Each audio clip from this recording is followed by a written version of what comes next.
2:6 ఫిలిప్పీయులకు రాసిన పత్రిక 2వ అధ్యాయము 6వ వచనాన్ని మనం చూద్దాం. ఆయన దేవుని స్వరూపము కలిగిన వాడై ఉండి,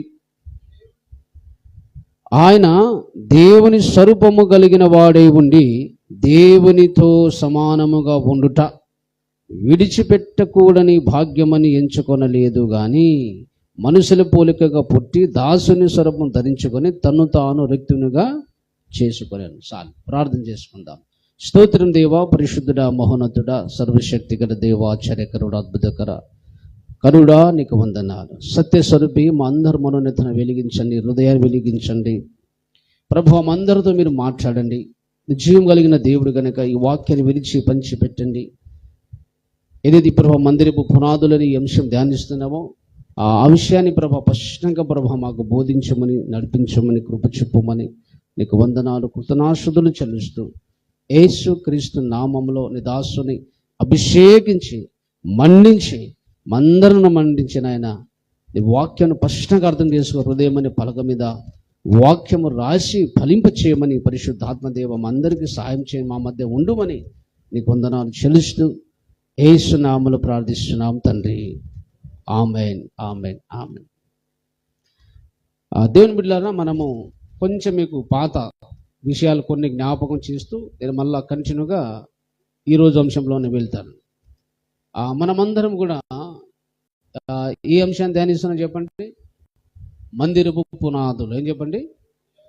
మందిరము. పాత నిబంధనలో మందిరం ఉంది, భౌతిక మందిరం. అది కొత్త నిబంధనలో ఉన్న ఆత్మ సంబంధమైన మందిరానికి సాదృశ్యంగా ఉంది. పాత నిబంధనలో ఉన్న మందిరము అలాగే సొలొమోను కట్టాడు. కొత్త నిబంధనలో ఉన్న మందిరం యేసుప్రభు కడుతున్నాడు. ఎవరు కడుతున్నాడు? యేసుప్రభు. ఆ మందిరం అంటే అర్థం ఏంటి చెప్పుకున్నాం మనము? దేవుని సంఘమే దేవుని మందిరం. దేవుని జీవం కలిగిన సంఘమే దేవుని మందిరం అని మనము తిమోతి రాసిన పత్రికలో 3వ అధ్యాయం 15వ వచనంలో అక్కడ రాయబడి ఉంది. మందిరం అంటే సంఘము అని చెప్పండి. నేను దానికి వాక్య ఆధారం చెప్పాను. జస్ట్ మీకు మరలా కొంచెం అవగాహన కొరకు పాత విషయాలు జ్ఞాపకం చేస్తున్నాను. మందిరం అంటే రాళ్ళతో కట్టిన ఈ మందిరం కాదు. బైబిల్ ప్రకారం చెప్పండి, మందిరం అంటే దేవుని సంఘం. అంటే దేవుని సంఘానికి పునాదులు, భౌతికమైన మందిరానికి పునాదులు ఉన్నాయి. అలాగే ఆత్మ సంబంధమైన మందిరమైన క్రీస్తు సంఘానికి కూడా ఏమున్నాయి? పునాదులు ఉన్నాయి. ఆ పునాదులు ఇప్పుడు భౌతికమైన మందిరము పునాది లేకపోతే ఉంటుందా? అది కూలిపోతుంది. అలాగే సంఘానికి, అలాగే ఆ దేవుడు వేసిన పునాది మీద కట్టబడకపోతే ఆ సంఘము, ఆ విశ్వాసులు పడిపోతారు. ఏమవుతారు? పడిపోతారు. కాబట్టి మనము కీర్తనలు 11వ అధ్యాయంలో ఒక మాట రాయబడిన ఒక మాట చదవండి, ఒకసారి జ్ఞాపకం చేద్దాం. మీరు బైబిల్ చూస్తుండాలి. మనకు ఆలస్యమైన పర్లేదు, ఒక 5 నిమిషాలు పాటు ఇటు అయినా పర్లేదు, కానీ బైబిల్లో ఉన్న వచనాన్ని కంటితో చూడాలి, నోటితో పలగాలి. ఇది చాలా ఇంపార్టెంట్. 11వ అధ్యాయము 2వ వచనం చూడండి. పునాదులు పాడైపోగా నీతిమంతులు ఏమి చేయగలడు? పునాదులు నీతిమంతుడు అంటే యేసు ప్రభునందు విశ్వాసం ఉంచి యేసు రక్తంలో పాపం కడుక్కున్న వారు నీతిమంతులని బైబిల్ చెప్తుంది. హల్లెలూయా. ఈ నీతిమంతులు పునాదులు పాడైపోతే ఏం చెప్పండి? పునాదులు పాడైపోతే ఏం చేస్తాడు? ఏం చేయలేదు. దేవుని కొరకు ఏం చేయలేదు. ఫలించలేదు, పరిపూర్ణుడు కాలేదు, సంపూర్ణుడు కాలేదు. దేవుని కొరకు ఏమి చేయలేము. మనం గాలిలో మనం పొట్లాడినట్టు ఉంటుంది అన్నమాట. అందుకే ఈ పునాది మీద కట్టబడిన ప్రతి విశ్వాసి, ప్రతి దేవుని నమ్మిన విశ్వాసి ఈ ఏదైతే ఈ పునాది ఉందో ఈ పునాది మీద కట్టబడాలి. లేకపోతే నీకు వేస్టే. నీ పరిపూర్ణుడు కాలేవు, సంపూర్ణుడు కాలేవు, దేవుని కొరకు ఏం చేయలేవు. నీతిమంతుడు ఏం చేయగలంటే ఏం చేయలేడు, అంతే. కాబట్టి చాలా ఇంత ఇంపార్టెంట్. అది నమ్మి బాప్తిసం పొందిన వారు వెంటనే నేర్చుకోవాల్సిన పాటలు ఏమిటంటే ఈ పునాదుల పాటలు. ఏం చెప్పండి? రక్షణ పొందిన విశ్వాసి వెంటనే నెక్స్ట్ బాప్తిసం పొందగానే నేర్చుకోవాల్సిన పాటలు ఇవి. ఈ పాటలు నేర్చుకోవాలి. కాబట్టి ఈ సంఘానికి పునాదులు ఎఫెసీయులకు రాసిన పత్రిక 2వ అధ్యాయం 20వ వచనం ప్రకారము అక్కడ ఈ పునాది ఎవరు వేశారంటే అపోస్తలులు, ప్రవక్తలు వేశారు. చెప్పండి. మన కొత్తగా బోధ కాదు ఇది. ఆల్రెడీ ఆ అపోస్తలులు చేశారు. అర్థమైందా? ఇప్పుడు కొత్త సేవకులు వస్తారు, కొంతమంది దుర్బోధకులు, అబద్ధ బోధకులు వస్తారు. నేనే పునాది చేసిన, ప్రపంచం ఎవరు తెలియదు, నేనే అపోస్తుని, నేనే పునాది మీద వేసిన అదంతా అబద్ధమే. ఆల్రెడీ పునాది వేశారు. ఎవరు వేశారు? ఎబెసి 2:20 చదవండి. నువ్వు చదవాలి. ఇది ప్రశాంత వాక్యం అన్న 2వ అధ్యాయము ఎబెసి 20 క్రీస్తు యేసే ముఖ్యమైన మూలరాయి ఉండగా అపోస్తులు ప్రవక్తలు వేసిన పునాది మీద కట్టబడి ఉన్నారు. ఎవరు చెప్పండి? ఎవరి మీద చెప్పండి? ఈ పునాది ఎవరు వేశారంట? క్రీస్తు సంఘానికి పునాదులు ఎవరు వేశారు? ఆడి అపోస్తులు, పాత నిబంధన ప్రవక్తలు వేశారు. దేనికి స్తోత్రం కలుగునుగా. హల్లెలూయా. అవి ఏమిటి అని చేస్తే దేవుడు కొత్త నిబంధనలో ఒకటేసారి ఆ హెబ్రీలకు రాసిన పత్రిక 6వ అధ్యాయంలో ఆ పునాదుల గురించి ఒకే చోట, అంటే పాత నిబంధనలో ఉన్న ప్రవక్తలు, కొత్త నిబంధనలో అపోస్తులు అంతా వాళ్ళు చెప్పిన ఆ సారాంశం మొత్తం ఏమిటంటే, ఆ పునాదులు ఏమిటంటే సంఘానికి అక్కడ చెప్తున్నాడు అనమాట. ఒకటే చోట రాయించాడు దేవుడు. హల్లెలూయా. మనం పాత నిబంధన అక్కడక్కడ వెతకకుండా దేవుడు ఒకటే చోట ఆ సంఘానికి, మందిరానికి పునాదులు ఏమిటో అక్కడ చెప్తున్నాడు. ఒకసారి చూడండి, 6వ అధ్యాయం 1-2 కాబట్టి నిర్జీవ క్రియలను విడిచి మారు మనసు పొందుటయు. ఆ సంఘపు పునాది మొదటి పునాది ఏంటి చెప్పండి? మారు మనసు పొందుట. రెండోది ఏంటిది? మారు మనసు పొందుటయు. రెండోది చదవండి, చదివి చెప్పండి, నా ముఖం చూడొద్దు. హల్లెలూయా. గట్టి చదవాలి. దేవుని యందు విశ్వాసం. రెండోది ఏంటి? దేవుని యందు విశ్వాసం. మూడోది ఏంటిది? బాప్తిసములను గురించిన బోధ.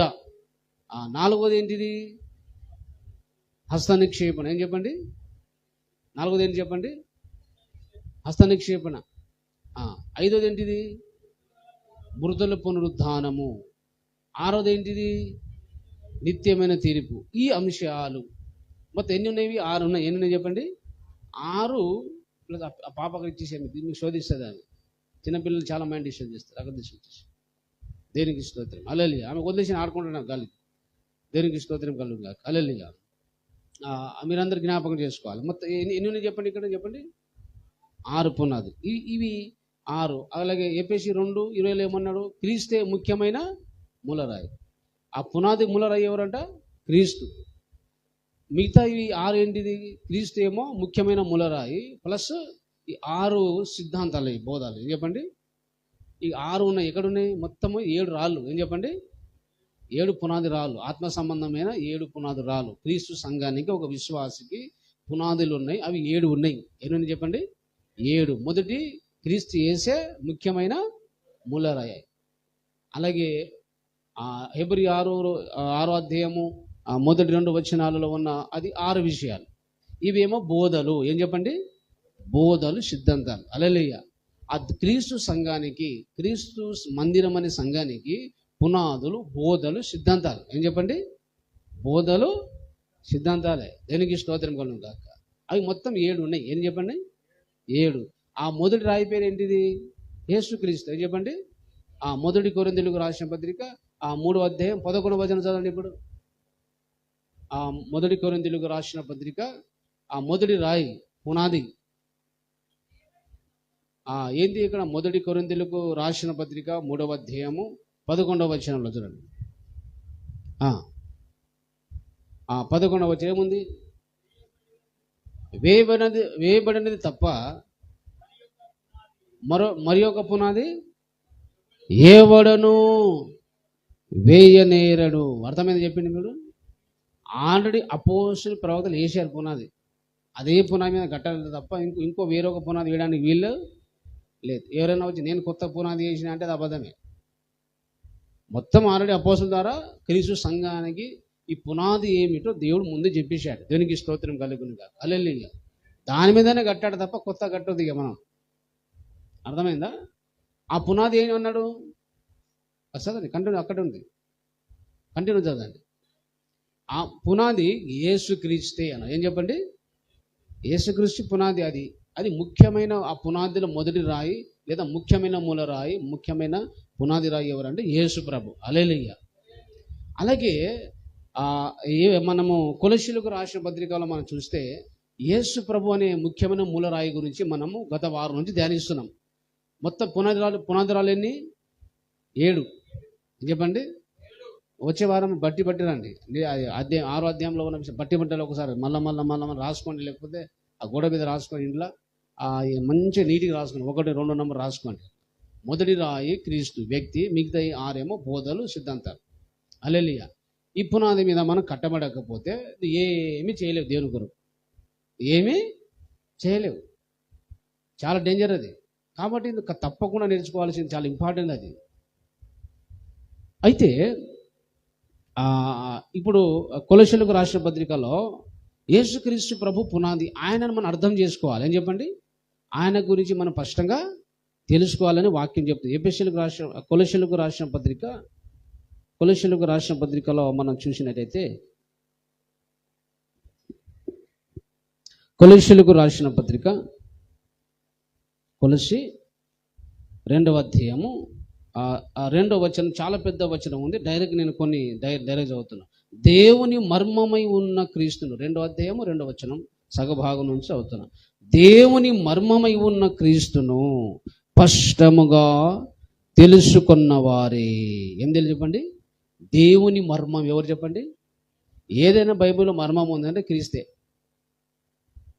దేవుని మర్మం అంటే యేసు ప్రభువు మర్మముగా బైబిల్లో రాయబడి ఉన్నాడు. క్రీస్తే మర్మం. మర్మం అంటే అర్థం ఏంటిది? అంత ఈజీగా అర్థమవుతుంది అది? మీరు చెప్పాలి. ఈ మర్మం చాలా 2 సార్లు నేను 2 వారాలు ఇవదే వచనం చదివించి వాక్యం చెప్పిన. దేవుడు యేసు ప్రభు దేవుని మర్మం అని చెప్పండి. అంటే ఆయన మర్మంగా ఉన్నాడు. ఆయన అర్థం చేసుకోవడం అంత తొందరగా అర్థం కాదు. తొందరగా ఆయన అర్థం చేసుకోవాలంటే చాలా పూర్ణ హృదయంతో, పూర్ణ మనస్సుతో, శ్రద్ధ కలిగి వాక్యాన్ని మనం పరిశోధించి ప్రతి వాక్యాన్ని నమ్మి అప్పుడు మనము యేసు ప్రభును అర్థం చేసుకోగలుగుతాం. ఆయన మర్మము. ఏం చెప్పండి? దేవుని మర్మము. మర్మం అనగా ఆయన మర్మంగా ఆయన బైబిల్లో కనబడతాడు. ఆది కాండం నుంచి ప్రకటన గ్రంథం వరకు ప్రతి గ్రంథంలో, ప్రతి అధ్యాయంలో యేసుక్రీస్తు ప్రభు గురించిన మాట ఉంటుంది. అది మర్మముగా ఆయన కనబడతాడు. చెప్పండి. మర్మం అనేది పైన అక్షరాల్లో కనబడేది కాదు, లోపల దాగి ఉన్న విషయం అది. ఆయనను మనం స్పష్టంగా తెలుసుకోవాలి. ఏం చెప్పండి? ఆయనకు స్పష్టంగా తెలుసుకుంటే హృదయంలో ఆదరణ కలుగుతుంది. ఏం కలుగుతుంది? అక్కడ ఏం చేయబడింది? స్పష్టంగా మీ హృదయములలో ఆదరణ పొందవలనని వారందరి కొరకు పోరాడుతున్నా. పౌలు అంటున్నా, నేను పోరాటం చేస్తున్నా. ఏంటిది? ఈ దేవుని మర్మమైన క్రీస్తును అందరు స్పష్టంగా తెలుసుకోవాలి, అందరు ఆదరణ పొందాలని నేను పోరాటం చేస్తున్నా. కొంతమంది క్రీస్తు వ్యతిరేకంగా మాట్లాడుతున్నారు. వారితో నేను పోరాటం చేస్తున్నా అంటాడు. అర్థమైందా? ఈ ముఖ్యమైన మూలరాయి క్రీస్తు. ఆయన గురించి గత వారంలో కొన్ని విషయాన్ని చెప్పాను. హల్లెలూయా.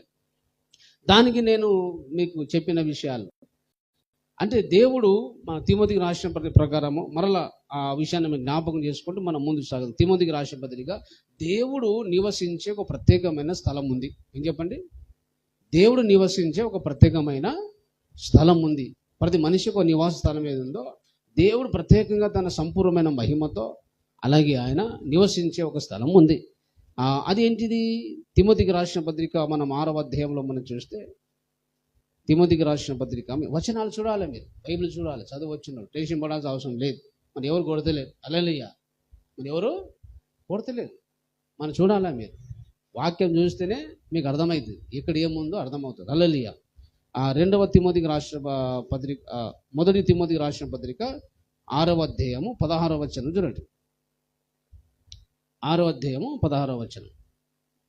సమీపింపరాని తేజస్సులో ఆయన మాత్రమే నివసించుచు. ఎవరు మాత్రమే? సమీపించరాని తేజస్సు. తేజస్సు అంటే వెలుగు. ఒక వెలుగు ఉంది, అందులో ఎవరు సమీపించరా అంటే ఎవరు కూడా ఆ వెలుగులో ఎవరు పోలేరు. దేవదూతలు పోలేరు, ఎవరు పోలేరు. అలాంటి యొక్క సమీపించిన తేజస్సులో దేవుడు మాత్రమే, ఏం చెప్పండి? దేవుడు మాత్రమే నివసించే ఒక స్థలం ఉంది. అది ఎక్కడో పరలోకంలో ఎక్కడో ఉంది, పరలోకంలో అవతల ఎక్కడో ఉంది. అక్కడ దేవుడు మాత్రమే నివసిస్తాడు. సంపూర్ణమైన మహిమ. ఏం చెప్పండి? ఆయన పరిపూర్ణమైన మహిమతో, పరిపూర్ణమైన శక్తితో, పరిపూర్ణమైన వెలుగుతో, ఆ సమీపించడాని వెలుగులో ఆయన మాత్రమే ఉంటాడండి. ఎవరు చెప్పండి? ఆయన మాత్రమే నివసించే ఒక స్థలం ఉందని బైబిల్ చెప్తుంది. హల్లెలూయా. ఎలా ఉన్నాడంట? అమరత్వము గల వాడి ఉన్నాడు. అమరత్వం అంటే ఏంటి తెలుసా మీకు? అమరత్వం అంటే శాశ్వతమైన జీవము, అంటే నిత్యుడుగా అని చెప్పండి. నిత్యుడుగా ఉన్నాడు ఆయన, శాశ్వతమైన జీవం కలిగిన వాడు. అంటే ఆయన ప్రారంభము ఆది అంతము లేని వాడి. ఒక మాట, అమరత్వం అంటే శాశ్వతమైన జీవము, మరణము లేని జీవితం అని అర్థం. అంటే దేవునికి మరణం లేదు, ప్రారంభం లేదు, ఏమి లేదు. అట్లా ఆయన నిత్యుడు. అలాగే అట్లా సమీపించిన తేజస్సులో ఆయన ఉన్నాడు.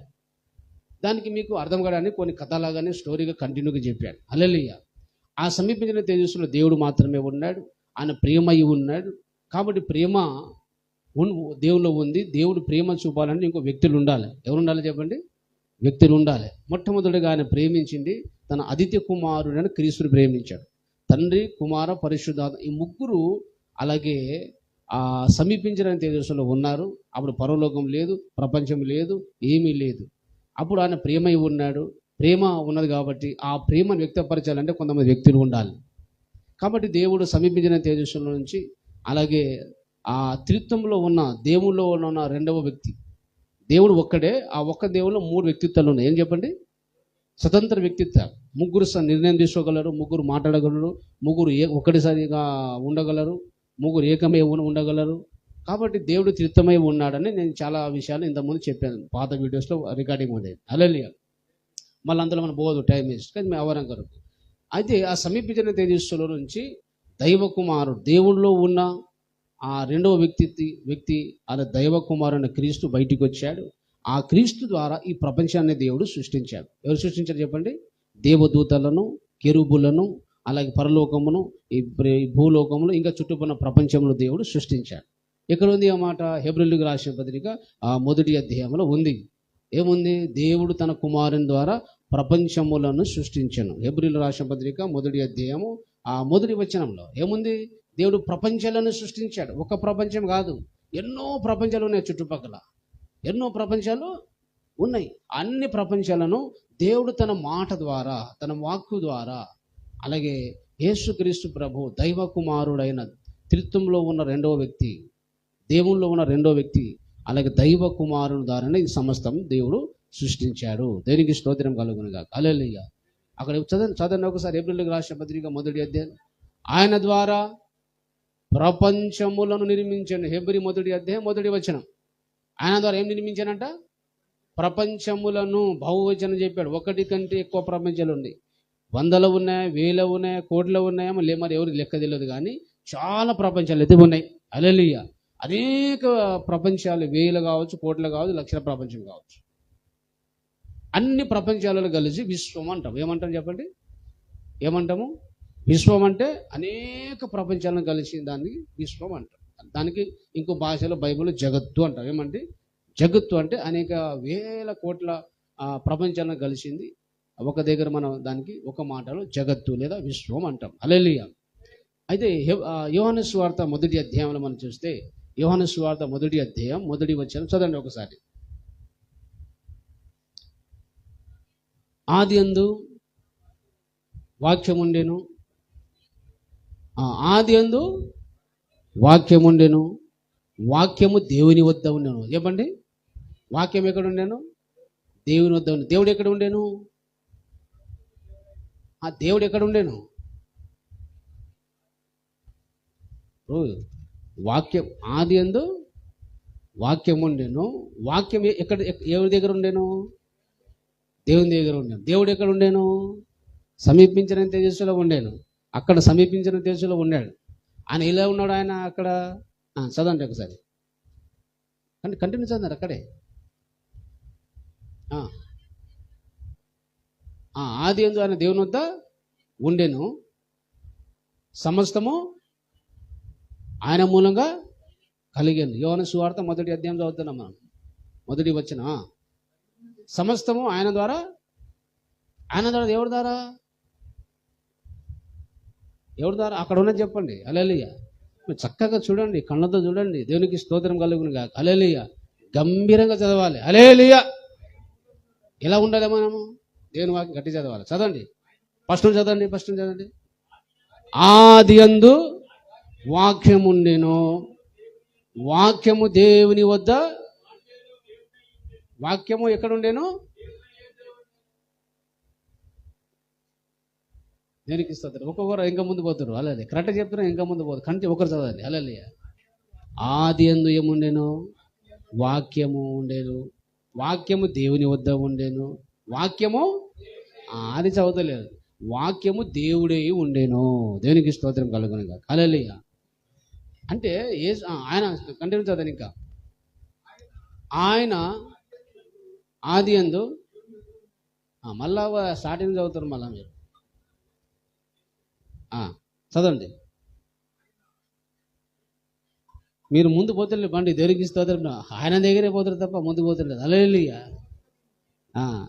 ఆది యందు వాక్యం ఉండేను, వాక్యము దేవుని వద్ద ఉండేను, వాక్యము దేవుడే ఉండేను. ఆయన ఆది యందు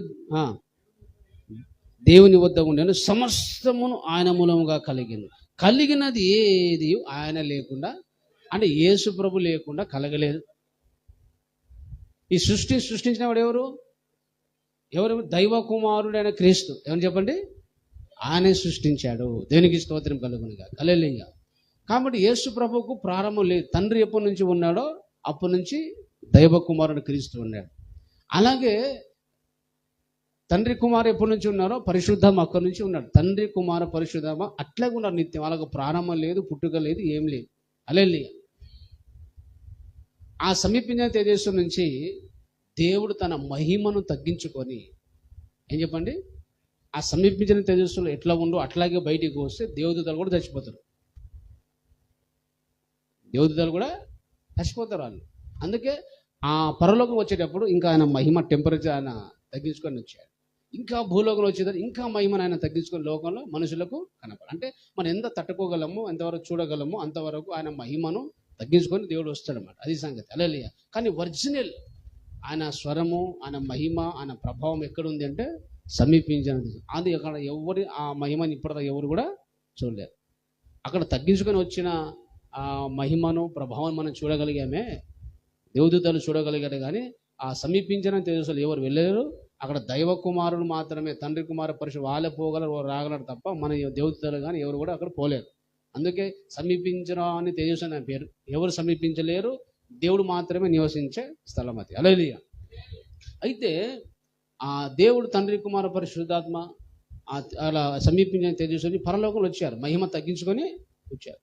కానీ సృష్టి అంతా ఎవరి ద్వారా సృష్టించారు? యేసుక్రీస్తు ప్రభు ద్వారా. కానీ ముగ్గురు ప్రమేయం ఉంది. తండ్రి సంకల్పించాడు, ప్లాన్ చేశాడు, కుమారుడు పలికాడు, కార్యాచరణ, పరిశుద్ధ, ముగ్గురు ప్రమేయం ఉంటుంది. కానీ ఈ సృష్టి అంతా ఎవరి ద్వారా జరిగింది? యేసు ప్రభు ద్వారా. ప్రపంచంలోని విశ్వాన్ని యేసుక్రీస్తు ప్రభు తన మాటల ద్వారా సృష్టించాడు. దేవునికి మహిమ కలుగునుగాక. హల్లెలూయా. అయితే అలాగే అందరికంటే ఫస్ట్గా ఆ దేవదూతలు అందరూ సృష్టించక ముందు దేవుడు సైతాను అంటున్నామే, ఈ కెరూబు ఉన్నాడు సైతాను. ఫస్ట్ సైతాన్ అంటే అప్పుడు మంచోడే ఆయన. ఇప్పుడు సైతాన్ని చెప్పబడుతున్నాడే వాడు మంచోడే.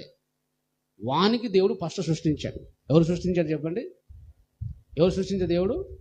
ఇప్పుడు సైతాన్ని మనం మాట్లాడుతున్నామే, వాడు మంచివాడే, మంచోడే. వానికి దేవుడు ఫస్ట్ సృష్టించాడు స్పెషల్గా. మిగతా దేవదూతలకు కలుగునుగా కానీ కలిగారు. కానీ దేవుడి చేతులతో సైతాన్ను, అలా లూసిఫర్ ఉన్నాడే, ఆయనకు దేవుడు తన రెండవ కుమారుడుగా, అంటే ఆయనకు దేవదూతలందరూ కూడా కుమారులే, దేవదూతలందరూ కూడా కుమారులు, మనం కూడా కుమారులే. కానీ యేసు ప్రభు ఎవరు? జనతేక కుమారుడు. చెప్పండి. ఆ కుమారుడు యేసు ప్రభువును ఆయన కన్నట్టుగా ఆయన నిత్యుడుగా మనం ఎవరు లేరు. మనం అందరూ కూడా సృష్టింపబడిన వారం. యేసు ప్రభు సృష్టింపబడిన కుమారుడు కాదు, తండ్రితో పాదు అలాగే నిత్యము ఉన్నవాడు ఆయన. యేసు ప్రభువు కూడా దేవుని కుమారుడే, కానీ ఆయన మనలాగా దేవుని కుమారుడు కాదు, మనలాగా పుట్టిన వాళ్ళం కాదు, ఆ దేవదూతలాగా పుట్టిన వాళ్ళగా కాదు ఆయన. యేసు ప్రభు నిత్యుడు. ఏం చెప్పండి? మనకు పుట్టుక ఉంది, ప్రారంభం ఉంది, కానీ క్రీస్తుకు ఆయన వేరు, ఆయన పేషెంట్. ఆయన దైవ కుమారుడు కానీ ఆయన నిత్యుడు, దైవ కుమారుడు కానీ ఆయన నిత్యుడు అని బైబిల్ చెప్తుంది. కాబట్టి ఆ యేసుక్రీస్తు ప్రభు అలాగే ఇవన్నీ సృష్టించక ముందు, అలాగే ఈ సాతానని మనం ఏదైతే చెబుతున్నామో ఒకప్పుడు మంచివాడు ఆయన, దేవదూత అనే ఒక కెరూబు. ఎవరు చెప్పండి? కెరూబు అంటే ఎవరు బైబిల్ ప్రకారం? అంటే దేవుని దగ్గరగా ఉండి పనిచేసేవాళ్ళు. ఏం చెప్పండి? దేవునికి సేవ చేసేవాళ్ళు, దేవుని దగ్గరగా ఉండి సేవ చేసేవాళ్ళు కెరూబులు. హల్లెలూయా. అయితే ఆ సైతానికి దేవుడు ఎలా సృష్టించాడో యెహెజ్కేలు గ్రంథమును దేవుడు చెప్తున్నాడు. అంటే ఆయన సైతానుగా మారలేదు అప్పుడు. ఇప్పుడు మనం సైతానికి తర్వాత మారాడు, కానీ అప్పుడు మంచివాడు. ఆయన ఎట్లా సృష్టించాడు దేవుడు అంటే కొన్ని రాళ్లతో సృష్టించాడంట దేవుడు. ఆయనకు ప్రత్యేకంగా ఇతర దేవదూతలేమో కలుగునుగాక అని కలిగారు, కానీ సైతాన్ అనేది అనబడుతుండో ఆయనకు మాత్రము ప్రత్యేకంగా దేవుడు దృష్టి పెట్టి ఒక అందగాడగా మంచి పెద్ద శరీరంతో మహిమ ప్రభావంతో ఆయన గొప్పగా ఆయనకు దేవుడు ఉన్నత దేహం కలిగి ఆయన సృష్టించాడు. యెహెజ్కేలు గ్రంథంలో ఒకసారి మీరు చూడండి. యెహెజ్కేలు గ్రంథము 28వ అధ్యాయము 28వ అధ్యాయము అక్కడ ఆయన గురించి చెప్తున్నాడు. చూడండి ఇక్కడ బైబిల్లో ఇక్కడ 28వ అధ్యాయము 2వ వచనంలో ఎవరితో మాట్లాడుతుంది దేవుడు? నరపుత్రుడా, తూరు అధిపతితో ఇలాగు ప్రకటిము. అంటే తూరు అధిపతి అంటే బబులోను రాజుతో మాట్లాడుతున్నాడు. ఆయనతో మాట్లాడుతూనే సాతాను జీవితం నెరవేర్చబడిన సంఘటన కూడా చెప్తున్నాడు. అది దేవుని పద్ధతి. బైబిల్ ఏం పద్ధతి అని చేస్తుంది తెలుసా? అక్కడ రాజుతో మాట్లాడుతూనే సైతాను గురించి మాట్లాడుతాడు. 2 విషయాలు రాజు గురించి మాట్లాడుతున్నాడు. అది సేమ్ టైంలో ఆ రాజును పేరు చెప్పి సైతాను గురించి చెప్తున్నాడు. ఈ అధ్యాయంలో ఏం చెప్తున్నాడు? 12వ వచనం చూడండి. నరపుత్రుడా, తూరు రాజును గురించి అంగలార్పు వచనమెత్తి ఇలాగూ ప్రకటింపము. అంటే ఆ రాజు గురించి చెబుతూనే సాతాను జీవితంలో నెరవేర్చే సంఘటన కూడా చెప్తున్నాడు దేవుడు. సాతాను గురించి చెప్తున్నాడు. భూమి మీద ఉన్న రాజు, బబులోను రాజు, నెబుకద్నెజరు రాజుల గురించి మాట్లాడుతూనే సేమ్ టైంలో అలాగే సాతాను గురించి దేవుడు మాట్లాడుతున్నాడు. అది దేవుని యొక్క జ్ఞానము, దేవుని యొక్క సామర్థ్యం. అది ఏం చెప్తున్నాడు? ప్రభువు అయిన యెహోవా సెలవిచ్చినది ఏమనగా పూర్ణ జ్ఞానముకు, ఏం చెప్పండి? పూర్ణ జ్ఞానమునకు, పూర్ణ సౌందర్యము గల కట్టడముకు మాదిరివి దేవుని తోటయ్యగు ఏదెనులోను ఉంటివి అన్నాడు. ఏమన్నాడు? అవును, ఈ తూరు రాజు ఏదెను తోటలో ఉన్నాడా? ఏదెను తోటలో ఉన్నాడు ఎవడు? సాతానే. వాని చెప్తున్నాడు. అంటే అంత జ్ఞానముతో అంత సౌందర్యంగా దేవుడు సృష్టించాడు. అందరికీ జ్ఞానం, పూర్ణ జ్ఞానం గల వారికి, పూర్ణ సౌందర్యం గల వారికి నువ్వు మాదిరివి, ఏదెను తోటలోనే ఉన్నావు అని సైతాన్తో మాట్లాడుతున్నాడు. అక్కడ రాజుతో మాట్లాడుతూనే సైతాన్తో కూడా మాట్లాడుతున్నాడు. చూడండి ఇక్కడ ఏమంటాడు ఇంకా? దేవుని తోటయ్యగు ఏదెనులోను ఉంటివి, మాణిక్యము, గోమేధికము, సూర్యకాంతమని, రక్తవర్ణపు రాయి, సులిమాని రాయి, మరకతము, నీలము, పద్మరాగము, మాణిక్యము అను అమూల్య రత్నములతో బంగారముతోను నీవు అలంకరింపబడి ఉన్నావు. నీవు నియమింపబడిన దినమున పిల్లన గ్రోవులు వాయించువారు నీకు సిద్ధమైరి. అంటే ఈ సాతానుకు దేవుడు ప్రత్యేకంగా అనేక రాళ్లతో, తన మహిమతో, తన శక్తితో ఒక డిజైన్ చేశాడు. దేవుడు ఏం చేశాడు? మంచి స్మార్ట్గా. యేసు ప్రభు తర్వాత ఈ విశ్వంలో ఎవరు అందగాడు అంటే సైతానే. ఎవరు జ్ఞాని అంటే వాడే. ఎందుకంటే పూర్ణ జ్ఞానం గల వారుకును, పూర్ణ సౌందర్యం గల వారికి నువ్వు మాదిరి. యేసుప్రభు అందరికంటే సౌందర్యం వేరు. అంటే యేసుప్రభు తర్వాత ఇంకేమైనా మనం చెప్పుకోవాలా జ్ఞానంలో కానీ సౌందర్యంలో కానీ వీళ్ళు సైతానే. అంతగా దేవుడు ఆయనకు దేవుడు ప్రత్యేకంగా దేవుడు సృష్టించాడు. వాడు సృష్టింపబడిన కెరుబు. చూడండి ఇక్కడ 14వ వచనంలో అభిషేకం నొందిన కెరుబువై ఒక ఆశ్రయముగా నీ ఉంటివి. ఏమని చెప్పండి? కెరుబు. దేవుడు ఆయన అభిషేకించి తన దగ్గర పని చేయడానికి సాతానుకు ఆయనకు దేవుడు ఏం అభిషేకించి తన కెరుబుగా తన ఆశ్రయం దగ్గర, దేవుని దగ్గర ఆయనకు ఉంచాడు, నియమించాడు. అందుకే నేను నిన్ను నియమించి తిని. ఎవరు నియమించాడంట? కెరుబు అంటే దేవుని దగ్గర సేవ చేస్తాడు. ప్రత్యేకమైన వాళ్ళు సామర్థ్యం కలిగి, ప్రత్యేకమైన జ్ఞానం కలిగి, ఉన్నతమైన స్థానములో మహిమలో ఉన్న దేవదూతలకు కెరుబు అంటాం. హల్లెలూయా. సాధారణమైన దేవదూతలు వేరు. కెరుబు అనేది వాళ్ళు ఉన్నతమైన మహిమ, ఘనత, ప్రభావం, జ్ఞానం కలిగిన వారు అన్నమాట. హల్లెలూయా. ఈ విషయాన్ని మనము జ్ఞాపకం చేసుకోవాలి. ఇక్కడ ఏం చెప్తున్నాడంటే ఒకసారి మీరు చూడండి. అభిషేకం నొందిన కెరూబై ఒక ఆశ్రయముగా నీవు ఉంటివి, అందుకే నేను నిన్ను నియమించి తిని దేవునికి ప్రతిష్ఠింపబడిన పర్వతం మీద నీవు ఉంటివి. ఎక్కడ చెప్పండి? పరలోకంలో దేవుడు ఒక పర్వతం ఉంది. ఏముంది? ఒక పర్వతం ఉంది, దానికి దేవుడు ప్రదర్శించాడు. ఆ పర్వతం దగ్గరలో దేవుడు ఉంటాడు. పరలోకంలో సమీపించిన తేజస్సు వేరు. ఈ పరలోకంలో ఒక ప్రత్యేకమైన స్థానంలో మహిమ తగ్గించుకొని అక్కడ వస్తాడు దేవుడు. అది కాలుచున్న రాళ్ళు అంట. ఏమండి? రాళ్ళు ఉంటాయి, కాలుతూ ఉంటుంది, కానీ కాలిపోదు. అక్కడ దేవుడు ఉంటాడు. అక్కడ ఎవరు సేవ చేస్తాడు? ఈ సాతాను సేవ చేసేవాడు ఒకప్పుడు. అక్కడ నీవు ఉంటివి, కాలుచున్న రాళ్ళ మధ్యన నీవు సంచరించుచుంటివి అన్నాడు. అట్లా సృష్టి ప్రత్యేకంగా సృష్టించాడు సాతాను. అనేక రాళ్లతో, రత్నాలతో, బంగారంతో దేవుడు తన చేతుల ద్వారా వాడిని మంచిగా ప్రేమించి మంచి జ్ఞానం కలిగిన వాడుగా దేవుడు ఆయన సృష్టించాడు. అయితే ఈ రానాడు ఏమైందంటే, ఈ సాతాను ఏం చేశాడంటే, ఇప్పుడు దేవుడు అనేక ప్రపంచాలను దేవుడు దర్శిస్తాడు. ఏం చేస్తాడండి? ఈ సృష్టిలో కూడా కొన్ని మర్మాలు ఉన్నాయి. ఈ సృష్టి కూడా దేవుని బోధిస్తాడు. ఇప్పుడు చూడండి, దేవుడు అనేక ప్రపంచాలను సృష్టించాడని మనం చెప్పుకున్నాం. కాబట్టి దేవుడు కూడా అన్ని ప్రపంచాలను దేవుడు దర్శిస్తాడు. దేవుడు దర్శించాలంటే దేవుని కంటే ముందుకు ఒక వ్యక్తి వెళ్ళాలి. దేవుని కంటే ముందుకు ఒక వ్యక్తి వెళ్ళాలి.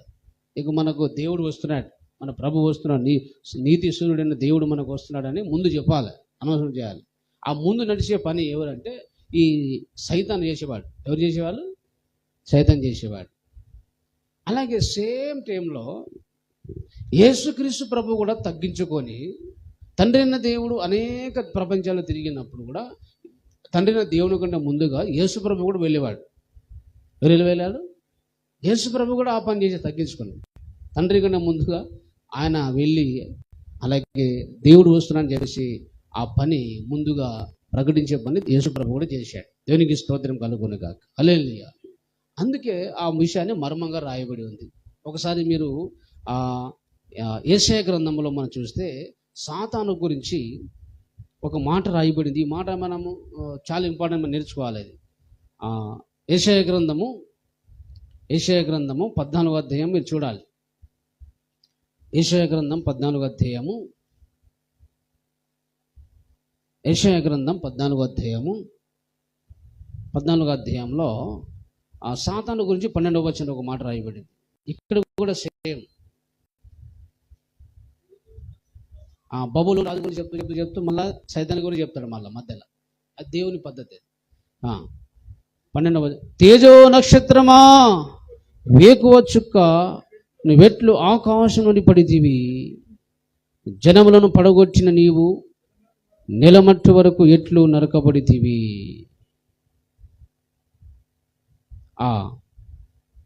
ఇక్కడ చూడండి, ఇక్కడ సాతాను గురించి ఈ అధ్యాయం అంతా కూడా సాతాను గురించి చెప్పబడింది. పైన కూడా చాలా విషయాలు ఉన్నాయి.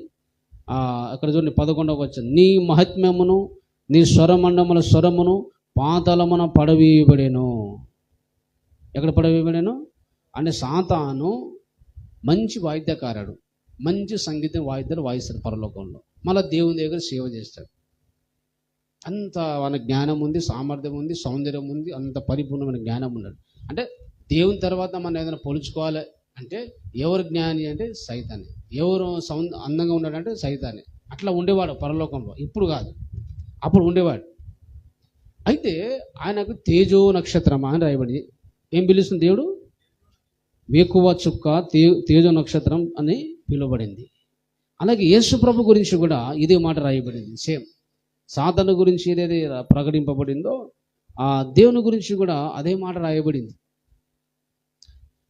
ప్రకటన గ్రంథము 22వ అధ్యాయము 16వ వచనంలో చివరి భాగంలో యేసు ప్రభు గురించి రాయబడి ఉంది. యేసు ప్రభు గురించి మాట రాయబడింది. సాతానుకు ఏం ఏం ఏం ఏం బిరుదిచ్చాడు దేవుడు? తేజో నక్షత్రమా వేకువ చుక్క. ఉదయకాలంలో సూర్యుడి కంటే ముందు ఒక నక్షత్రం అని కనబడుతుంది మన, దానికి వేకువ చుక్క అంటారు. అలాగే యేసు ప్రభు కూడా వేకువ చుక్కనే అంటారు. 16వ వచనం 22వ అధ్యాయము 16వ వచనం, సంగముల కోసము ఈ సంగతుల గురించి మీకు సాక్ష్యం ఇచ్చుటకు యేసు అను నేను నా దూతను పంపి ఉన్నాను. నేను దావీదు వేరు చిగురును సంతానమును ప్రకాశమానమైన వేకువ చుక్కనే ఉన్నాం. ప్రకాశమానమైన వేకువ చుక్క అన్న తేజో నక్షత్రమైన ఒకటే, పదాలు వేరే. హల్లెలూయా. అంటే వేకువ చుక్క యేసు ప్రభు, సాధారణ యేసు వేకువ చుక్క.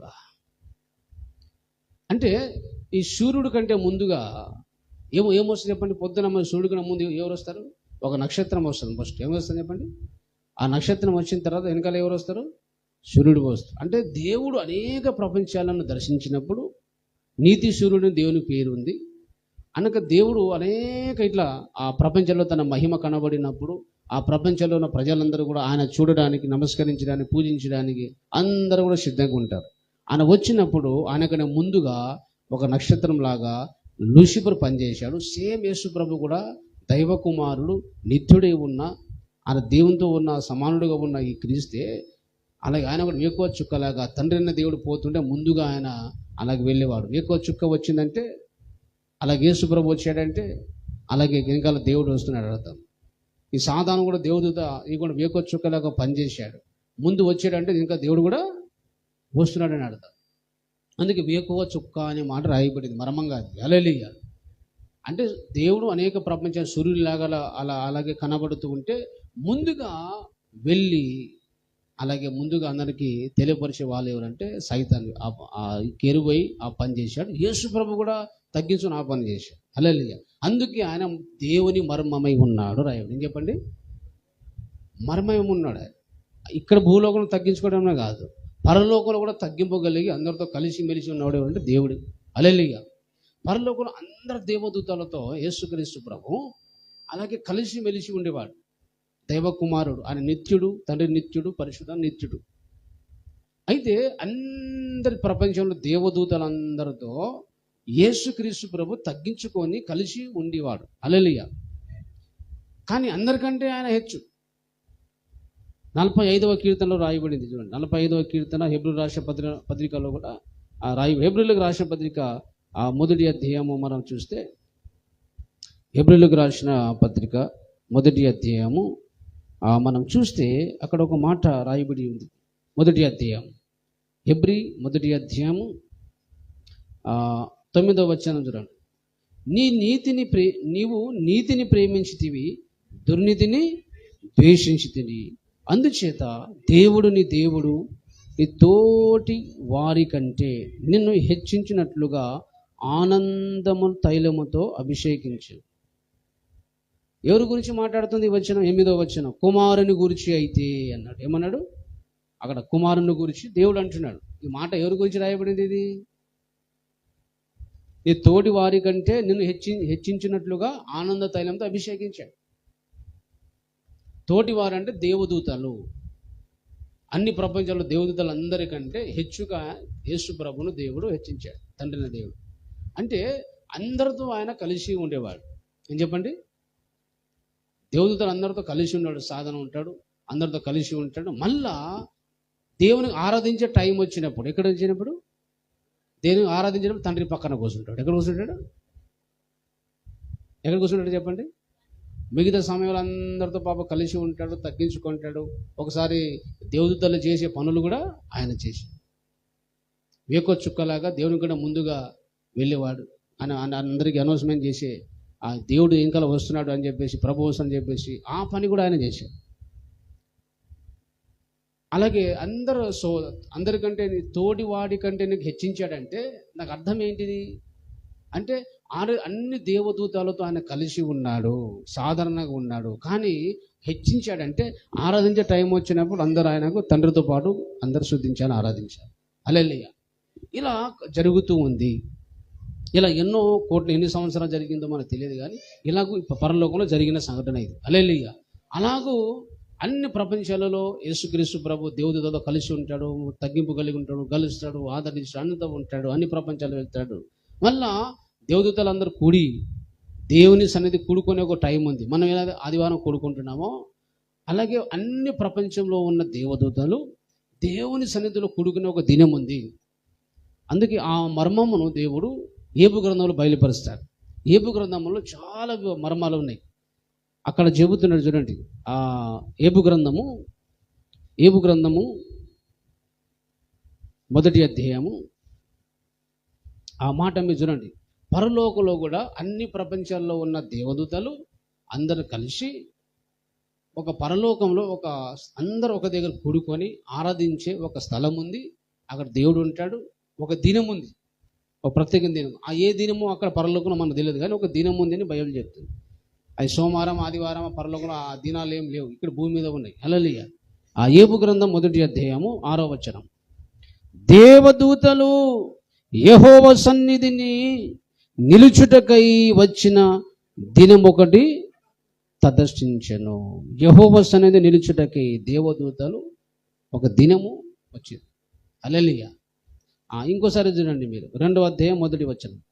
దేవదూతలు యెహోవా సన్నిధిని నిలుచుటకై వచ్చిన మరొకటి దినము అన్నాడు. ఏం చెప్పండి, అర్థమైనా చెప్పండి. అంటే వాళ్ళకు వారము ఆ లెక్కలు ఎక్కడ ఉందో పరలోక లెక్కలో కానీ ఏదో ఒక దినం ఉంది. ఏదో ఒక దినం పరలోకం అయితే దేవుని సన్నిధులు అందరూ కూడుకొని అన్ని ప్రపంచంలో ఉన్న దేవదూతలు అందరూ కలిసి దేవుని ఆరాధించడానికి పరలోకంలో అందరూ వస్తారు. హల్లెలూయా. మనం అనేక గ్రామాల నుంచి ఆదివారం చర్చికి ఎలాగైతే వస్తున్నామో, దేవుని ఆరాధించడానికి దేవుని సన్నిధి ఎలా వస్తున్నామో, అన్ని ప్రపంచంలో ఉన్న దేవదూతలు దేవుని ఆరాధించడానికి దేవుని సన్నిధిలో కలుసుకోవడానికి వాళ్ళు కూడా ఒక దినము కూడుకుంటారు. హల్లెలూయా. అంటే యేసు ప్రభు అన్ని ప్రపంచాలలో దేవదూతలు అందరితో సాధారణ మనిషిగా కలిసి మనిషి ఉంటాడు, అందరూ ప్రేమిస్తాడు. మళ్ళా దేవుని ఆరాధించే టైం వస్తుందో ఏసే పక్కన కూర్చో, దేవుని పక్కన కూర్చుంటాడు. మళ్ళీ అందరూ ఆయన ఎవరు ఆరాధించాలి? యేసు ప్రభు తండ్రితో పాటు క్రీస్తును దైవకుమ ఆరాధించాలి. అది యేసు ప్రభు స్టేటస్, అదే ప్రభు స్టేటస్ అన్నమాట అది. అయితే ఈ సాతాను ఏదైతే ఉన్నాడో వాడు జ్ఞానం ఇచ్చాడు. దేవుడు ఏమంటాడు? జ్ఞానం ఇచ్చాడు. వాడు ఏం చేశాడంటే వ్యాపారం చేశాడు. పరలోకంలో కూడా వ్యాపారాలు ఉన్నాయి. ఏమన్నా చెప్పండి, పరలోకంలో కూడా ఏముంది? వ్యాపారం ఉంది. వ్యాపారం చేశాడు. దేవుడు ఆయన మంచి జ్ఞానం ఇచ్చాడు. మళ్ళీ దేవుని ఒక రహస్యాలన్నీ కూడా ఈయనకి చెప్పాడు. ఎవరు చెప్పాడు? ఎందుకంటే అందరు దేవతలు ఏమో ఇతర దేవదూతలనేమో దేవుడు మాటల చేత సృష్టించాడు. కానీ ఈ సాతానుకు మాత్రం తన చేతి ద్వారా అనేక రత్నాల ద్వారా రాళ్లతో బంగారంతో దేవుడికి డిజైన్ చేశాడు. ఆయన స్పెషల్గా సృష్టించుకున్నాడు. ఆయన ప్రేమించాడు. దేవుడు చాలా ప్రేమించాడు, చాలా జ్ఞానం ఇచ్చాడు, చాలా సౌందర్యం ఇచ్చాడు. దేవుడు ఆయనకు అన్ని రహస్యాలు చెప్పాడు. దేవుడు తన ఈ సృష్టి గురించి మొత్తం కూడా ఈ సంకల్పాలు అంతా కూడా దేవుడు ఈ సాతాను దేవుడు చెప్పాడు. ఆ హెబ్రీయులకు రాసిన పత్రిక హెబ్రీ అంటున్నాయి యెహెజ్కేలు గ్రంథం 28వ అధ్యాయం చూడండి. మీరు కొంచెము మనసు పెట్టాలి, వాక్యమును మనసు పెట్టి అర్థం చేసుకోవాలి. ఇల్లు కొంచెం మనం లోతుగా ధ్యానిస్తున్నాం. యెహెజ్కేలు గ్రంథం 28వ అధ్యాయము 2వ వచనంలో తూరు రాజు గురించి చెప్తూనే సైతాన్ని గురించి దేవుడు చెప్తున్నాడు. ప్రభువుకు యెహోవా సెలవిచ్చినది ఏమనగా గర్విష్ఠుడు వై 28:2 చదువుతాను డైరెక్ట్. నేను యెహెజ్కేలు గ్రంథం 28వ అధ్యాయము 2వ వచనము డైరెక్ట్ సగ భాగం చదువుతాను. ప్రభువుకు యెహోవా సెలవిచ్చినది ఏమనగా గర్విష్ఠుడు వై నేను ఒక దేవత అయినట్టు సముద్ర మధ్యను నేను ఆశనుడై ఉన్నాను అని నీవు అనుకొనుచున్నావు. నీవు దేవుడవు కాక మానవుడవై ఉండి దేవునికి కలిగినంత అభిప్రాయము కలిగి ఉన్నావు. ఇది ఆ రాజు గురించి చెప్తున్నాడు. ప్రపంచాన్ని పరిపాలిస్తున్న రాజు బబులోను సామ్రాజ్యం ప్రపంచాన్ని వేలాడు, ప్రపంచాన్ని పరిపాలించాడు. వాడు కూడా అట్లాగే అనుకుంటున్నాడు.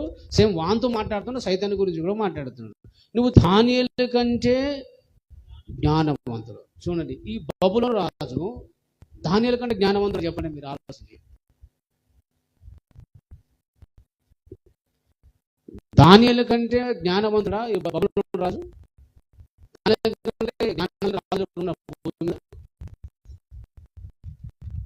దేవుని మర్మమును బయలుపరిచి దర్శనాలు మర్మను అలాగే మర్మాలు జ్ఞానం దానియేలుకు ఉంది. దానికంటే జ్ఞానవంతుడు అన్నాడు. ఏమన్నాడు అంటే ఈ భూలోకంలో రాజులు దానియేలు కంటే జ్ఞానవంతులుగా ఉన్నారా? చెప్పండి, ఉన్నారా? మీరు చెప్పాలి, గట్టి చెప్పాలి. మీరు నిద్రపోదు, దేవునికి స్తోత్రం కలుగుగా. హల్లెలూయా. ఈ భూలోక రాజులు దానిల కంటే జ్ఞానవంతులా? మన common sense, minimum common sense లేదు. అంటే ఆ రాజు గురించి దేవుడు చెబుతూనే వాని విషయాలు బయటలు పెడుతూనే సైతాన్ గురించి మాట్లాడుతావు ఇండైరెక్ట్గా. దేవునికి స్తోత్రం కలుగుగా. నువ్వు దానిల కంటే నీవు జ్ఞానవంతుడు అంటూ 3వ వచనం, నీకు మర్మమైనది ఏది లేదు. బబులోను రాజుకు మర్మమైనది లేదని చెప్పగలమా? అంటే దేవుని సంగతులు ఏ మర్మం లేదు, అన్నీ తెలుసు ఆయనకు. ఎవరికి? సాతాను తెలుసు. ఎందుకంటే దేవుడు చెప్పాడు. ఎందుకంటే దేవుడు కాలుచున్న రాళ్ళ మధ్యలో దేవుడు ఉంటాడు. అక్కడ పర్సనల్గా ఎవరు వెళ్తాడు? ఈయన ఒక్కడే వాళ్ళు వెళ్తాడు, వేరే దేవదూతలు పోరు. ఈయన ప్రత్యేకంగా అభిషేకించుకున్నాడు దేవుడు. కాలుచున్న రాళ్ళ మధ్య దేవుడు ఉన్నాడు. ఆ దేవుని పాదాల దగ్గర బోధ వినడానికి దేవుని యొక్క మర్మాలన్నీ కూడా దేవుడు ఆయన చెప్పాడు. పర్సనల్గా మొత్తం చెప్పాడు. ఆ మర్మం ఏది ఆయనకు లేదు. ఇతర దేవదూతలకు ఏం తెలియదు, కానీ ఈయనకు మాత్రం అన్నీ తెలుసు. దేవుని సంకల్పం తెలుసు, దేవుని ప్లాన్ తెలుసు, దేవుడు ఏం చేయబోదు అన్నీ చెప్పాడు ఆయన. ఎందుకంటే దేవుని పాదాల దగ్గర సేవ చేస్తున్న ఏకైక వ్యక్తి ఎవరంటే సైతాని. కాలుచిన రాళ్ళ మధ్య దేవుడు ఉంటాడు, అక్కడ ఆయన ఉంటాడు. వేరే దేవదూతలు ఎవరు పోరు, ఈయన ఒకడు పోతాడు. అంత స్థానం ఆయనకి ఇచ్చాడు, అంత ఘనత ఇచ్చాడు, అంత మహిమని ఇచ్చాడు, జ్ఞానం ఇచ్చాడు, సౌందర్యం ఇచ్చాడు. ఇప్పుడు దేవునికి చేసే సేవ చేస్తూనే అలాగే ఇతర ప్రపంచాలలో అన్ని ప్రపంచంలో ఘనత ఫలాని, అంటే అక్కడ ఏం పేరుందో సాధారణ మన బైబిల్ రాయబడలేదు కాబట్టి రాయబడిన సంగతి మనం మాట్లాడదు. బైబిల్లో సాధనకు ఎక్కువ చుక్క అంటే ఇప్పుడు ఏం చెప్పండి, ఎక్కువ చుక్క. అక్కడ ఎక్కువ చుక్క అని హెబ్రీ భాషలో అలాగే ఎక్కువ చుక్క అని ట్రాన్స్లేషన్ చేశారు. దానికి లాటిన్ పదంలో లూసిఫర్ అని ఉంది. ఏమని చెప్పండి? లూసిఫర్ అంటే ఎక్కువ చుక్క అని అర్థం. యాక్చువల్గా మనం లూసిఫర్ అనే పేరు మాట్లాడదు. ఏం మాట్లాడద్దు? లూసిఫర్ అంటే అర్థం ఏంటిది? చాలామంది లూసిఫర్ సైతానికి లూసిఫర్ అని చాలామంది దానికి చెబుతుంటారు. లూసిఫర్ అనే మాట పలకొద్దు. ఎందుకు పలకొద్దు అంటే లూసిఫర్ అంటే వారు సాతానికి లూసిఫర్ చెప్పు, సాతానే అనాలి. ఎందుకంటే లూసిఫర్ అంటే ఎక్కువ చుక్క. ఏం చెప్పండి? ఏ భాషలో? లాటిన్ భాషలో అనమాట. ఇంగ్లీష్ తర్జుమాలో లూసిఫర్ ఉంటుంది. అక్కడ మనము యెషయా గ్రంథం 14వ అధ్యాయం 12వ వచనంలో ఏదైతే వేకో చుక్క అని చదివామో అక్కడ లూసిఫర్ అని ఉంటుంది. ఏం చెప్పండి? లూసిఫర్ అంటే వేకో చుక్క అని అర్థం. హల్లెలూయా. అంత మంచి పదంతో వానికి చెప్పాల్సిన అవసరం మనకు లేదు. హల్లెలూయా. కాబట్టి వాడు సాతాను. అలాగే ఒకప్పుడు చాలా జ్ఞానవంతులు కూడా, దానిని కంటే జ్ఞానవంతులు. ఆయన మర్మమైనది ఏది లేదు, దేవుడు అన్నీ చెప్పాడు. ఆయన వ్యాపారం చేశాడు. ఏం చేశాడు? అన్ని ప్రపంచాలు వ్యాపారం చేశాడు. అన్ని దేవదూతలకు ఆయన మంచి అన్ని ఘనత పొందాడు, మహిమను పొందాడు, సౌందర్యం కలిగిన వాడు. ఇప్పుడు ఇక దేవుని తర్వాత ఎవరు అంటే ఈయననే. ఎవరు చెప్పండి? మొత్తం విశ్వమంతలో యేసు ప్రభు తర్వాత ఎవరికి పేరు ఉంది, ఎవరికి ఘనత ఉంది, ఎవరికి మంచి జ్ఞానవంతుడుగా ప్రకటింపబడుతుందంటే సాతానే. అప్పుడు వానికి ఏమొచ్చిందంటే, నాకంత అన్ని ప్రపంచంలో అంత ఘనత ఉన్నది, అంత అందగాడుగా ఉన్నా, అంత సౌందర్యం నాకు ఉంది, అంత నేను వ్యాపారం చేస్తున్నా, ఇక్కడ దేవుని సేవ చేస్తూనే అంత వ్యాపారం చేసి అంత డబ్బులు సంపాదించుకొని అంత గొప్పవాడైనానే, కానీ యేసు ప్రభుతో నాకు సమాన ఘనత కావాలి అనే ఆలోచన వచ్చింది దానికి. ఏమొచ్చింది దానికి? ఏమొచ్చింది పరలోకంలో? ఎందుకు? నేను సృష్టింపబడిన తేడా ఒకటే తేడా, ఆయన నిత్యుడు, నేను సృష్టింపబడిన, అంతే తేడా, అది ఒకటే కదా. తేడా ఏమన్నా చెప్పండి ఆయనకి? ఆయన దేవుని కుమారుడే, నేను దేవుని కుమారుడే. ఆయన కూడా అందరితో పాటు మామూలుగా సాధారణ తిరుగుతాడు. మామూలు మనుషులతో ఏం పని చేయడు, మళ్ళీ దేవునితో సమానుడుగా మళ్ళీ ఆరాధింపబడుతున్నాడు. నేను కూడా అన్ని ప్రపంచంలో తిరుగుతున్నాను. నాకు అంత పేరు ఉంది, డబ్బు ఉంది, వ్యాపారం ఉంది, జ్ఞానం ఉంది, అంత సౌందర్యం ఉంది, అంత ఉంది. నేను ఎందుకు ఆయనకు ఆరాధి? తండ్రికి ఓకే, ఆయన నాకు బాధలు, ఆయన ఆరాధిస్తా పెద్దోడు అని అంటారు. కానీ యేసు ప్రభు అలాగే నేను ఆరాధించాను. లోపల ఎక్కడుంది అది? లోపల ఉంది సైతానికి. నేను ఎందుకు ఆరాధించాలి? నాకేం తక్కువ? అన్నం తక్కువనా, జ్ఞానం తక్కువనా, వ్యాపారం తక్కువనా, ఘనత తక్కువనా? అంత మంచి పేరుంది నాకు. కాబట్టి నాకు ఏం కావాలంటే, నేను కూడా యేసు ప్రభుతో పక్కన అంటే మహోన్నతునితో సమానంగా చేసుకోవాలి. ఏం చేసుకోవాలి? ఎవరు చేసుకోవాలండి? బైబిల్లో సర్వోన్నతుడు అంటే తండ్రికి ఉండి పేరు. ఏం చెప్పండి? ఎవరికి ఉంది అండి? సర్వోన్నతుడైన పదం కనబడుతుంది, మహోన్నతుడైన పదం మన బైబిల్లో కనబడుతుంది. ఒకసారి 91 కీర్తన చదవండి, నాకు అర్థం కాదని చెప్తాను. 91 కీర్తన, ఇది చాలా ఇంపార్టెంట్. ఈ పదాలు మనకు చాలా ఇంపార్టెంట్. దేవుని బిరుదులు దేవుని విషయాలను మర్మాలను బయలుపరుస్తాయి. ఆ బిరుదులు చాలా ఇంపార్టెంట్. ఆ 91 కీర్తనలో మనం చూస్తే బైబిల్లో సర్వోన్నతుడు అనే వ్యక్తి కనబడతాడు, మహోన్నతుడు అనే వ్యక్తి కనబడతాడు. మహోన్నతుని చాటున నివసించువాడే సర్వశక్తుని నీడను విశ్రమించేవాడు. చూడండి, మహోన్నతుని చాటున ఎవరు నివసిస్తారో అప్పుడు సర్వశక్తిని నీడను ఆశ్రయిస్తాడు. సర్వశక్తుని యొక్క నీడను ఆశ్రయించాలంటే, ఆయన ఆశీర్వాదం కావాలంటే ఎవరు చాటున రావాలి? మహోన్నతుని చాటున వస్తేనే సర్వశక్తిని యొక్క నీడకు ఆశీర్వాదం వస్తుంది. హల్లెలూయా అని ఒక మాటలు మన ఊరు భాషలో చెప్పాలంటే, ఈ మహోన్నతుని చాటున మీరు వస్తేనే సర్వోన్నతుని యొక్క సర్వశక్తిని యొక్క ఆశీర్వాదం మీకు వస్తుంది అని అంటున్నాడు. హల్లెలూయా. మహోన్నతుడు అంటే ఎవరు? యాక్చువల్గా మన తెలుగు పదం మహోన్నతుడు అంటే గొప్పవాడు అని అర్థం. చెప్పండి, మహా ఉన్నతుడు అని అర్థం. ఇప్పుడు సర్వశక్తుడు అంటే ఆయన మించినవి లేరని అర్థం. హల్లెలూయా. తండ్రితో సమానంగా ఉన్న క్రీస్తు ఆయన తను తాను తగ్గించుకున్నాడు. ఏం చెప్పండి, ఆయన సర్వోన్నతుడే, యేసుప్రభు సర్వోన్నతుడే. కానీ మన రక్షణ కొరకు, ఎవరి కొరకు?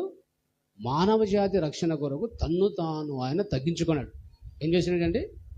తన్ను తాను ఆయన తగ్గించుకున్నందుకు సర్వోన్నతుడు అనే ఆ బిరుదు నుంచి మహోన్నతుడు అనే బిరుదుకి వచ్చాడు. హల్లెలూయా. సర్వోన్నతుడు అంటే అర్థం ఏంటిది అంటే మహా ఉన్నతుడు. ఆయన దగ్గర ఉన్నతుడు ఇంకోటి ఎవరు లేరని అర్థం. మహోన్నతుడు అంటే మహా ఉన్నతుడు అంటే ఆయనకి ఇంకో హెడ్ ఉన్నాడని అర్థం. అంటే తండ్రితో సమానుడుగా ఉన్న క్రీస్తు ఆయన తగ్గించుకుని ఒక స్టెప్ కింది దిగాడు. అందుకే యేసు ప్రభుకు మనం పిలిపిలిగా మనం చదువుకున్న మూల వాక్యంలో తన్ను తాను ఆయన తగ్గించుకొని రిక్తునిగా చేసుకున్నాను. దేవునితో సమానుడుగా ఉండుట విడిచిపెట్టకూడని భాగ్యమని ఆయన ఎంచుకోలేదు. దేవునితో సమానుడుగా ఉన్న క్రీస్తు మన కొరకు ఆయన తండ్రికి అంతే తను తాను తగ్గించుకున్నాడు. కాబట్టి ఆయనకు మహోన్నతుని పేరు, తండ్రిన దేవునికి సర్వశక్తుడు అనే పేరు. హల్లెలూయా. అంటే యేసుప్రభు కూడా తండ్రి గొప్పడు అని అర్థం కాదు. అక్కడ అపార్థం చేసుకుని తర్వాత ఈ టాపిక్ ముందు వస్తుంది, చెప్తాను నేను. ఆ సందేహాలు మీకు డౌట్ క్లియర్ అవుతుంది. అంటే యేసుప్రభు ఏం బిరుదు ఉంది చెప్పండి? మహోన్నతుడు. ఏం చెప్పండి? బైబిల్లో మహోన్నతుడు కనబడుతున్నాడు అంటే ఎవరు అనుకోవాలి? అక్కడ యేసుప్రభే, తండ్రి కుమారుడైన దేవుని అనుకోవాలి. హల్లెలూయా. కాబట్టి ఇప్పుడు సాతానుకు ఎవరితో సమానం చేసుకోవాలి ఉన్నది? యెషయా గ్రంథము 14వ అధ్యాయం చూడండి. యెషయా గ్రంథము 14వ అధ్యాయం. దయచేసి అందరూ చూడాలి. దేవునికి స్తోత్రం. హల్లెలూయా. సరే గట్టిగా దేవునికి హల్లెలూయా చెప్తారా? సరే, హల్లెలూయా, హల్లెలూయా. చూడండి, యెషయా గ్రంథము 14వ అధ్యాయము 14వ వచనం.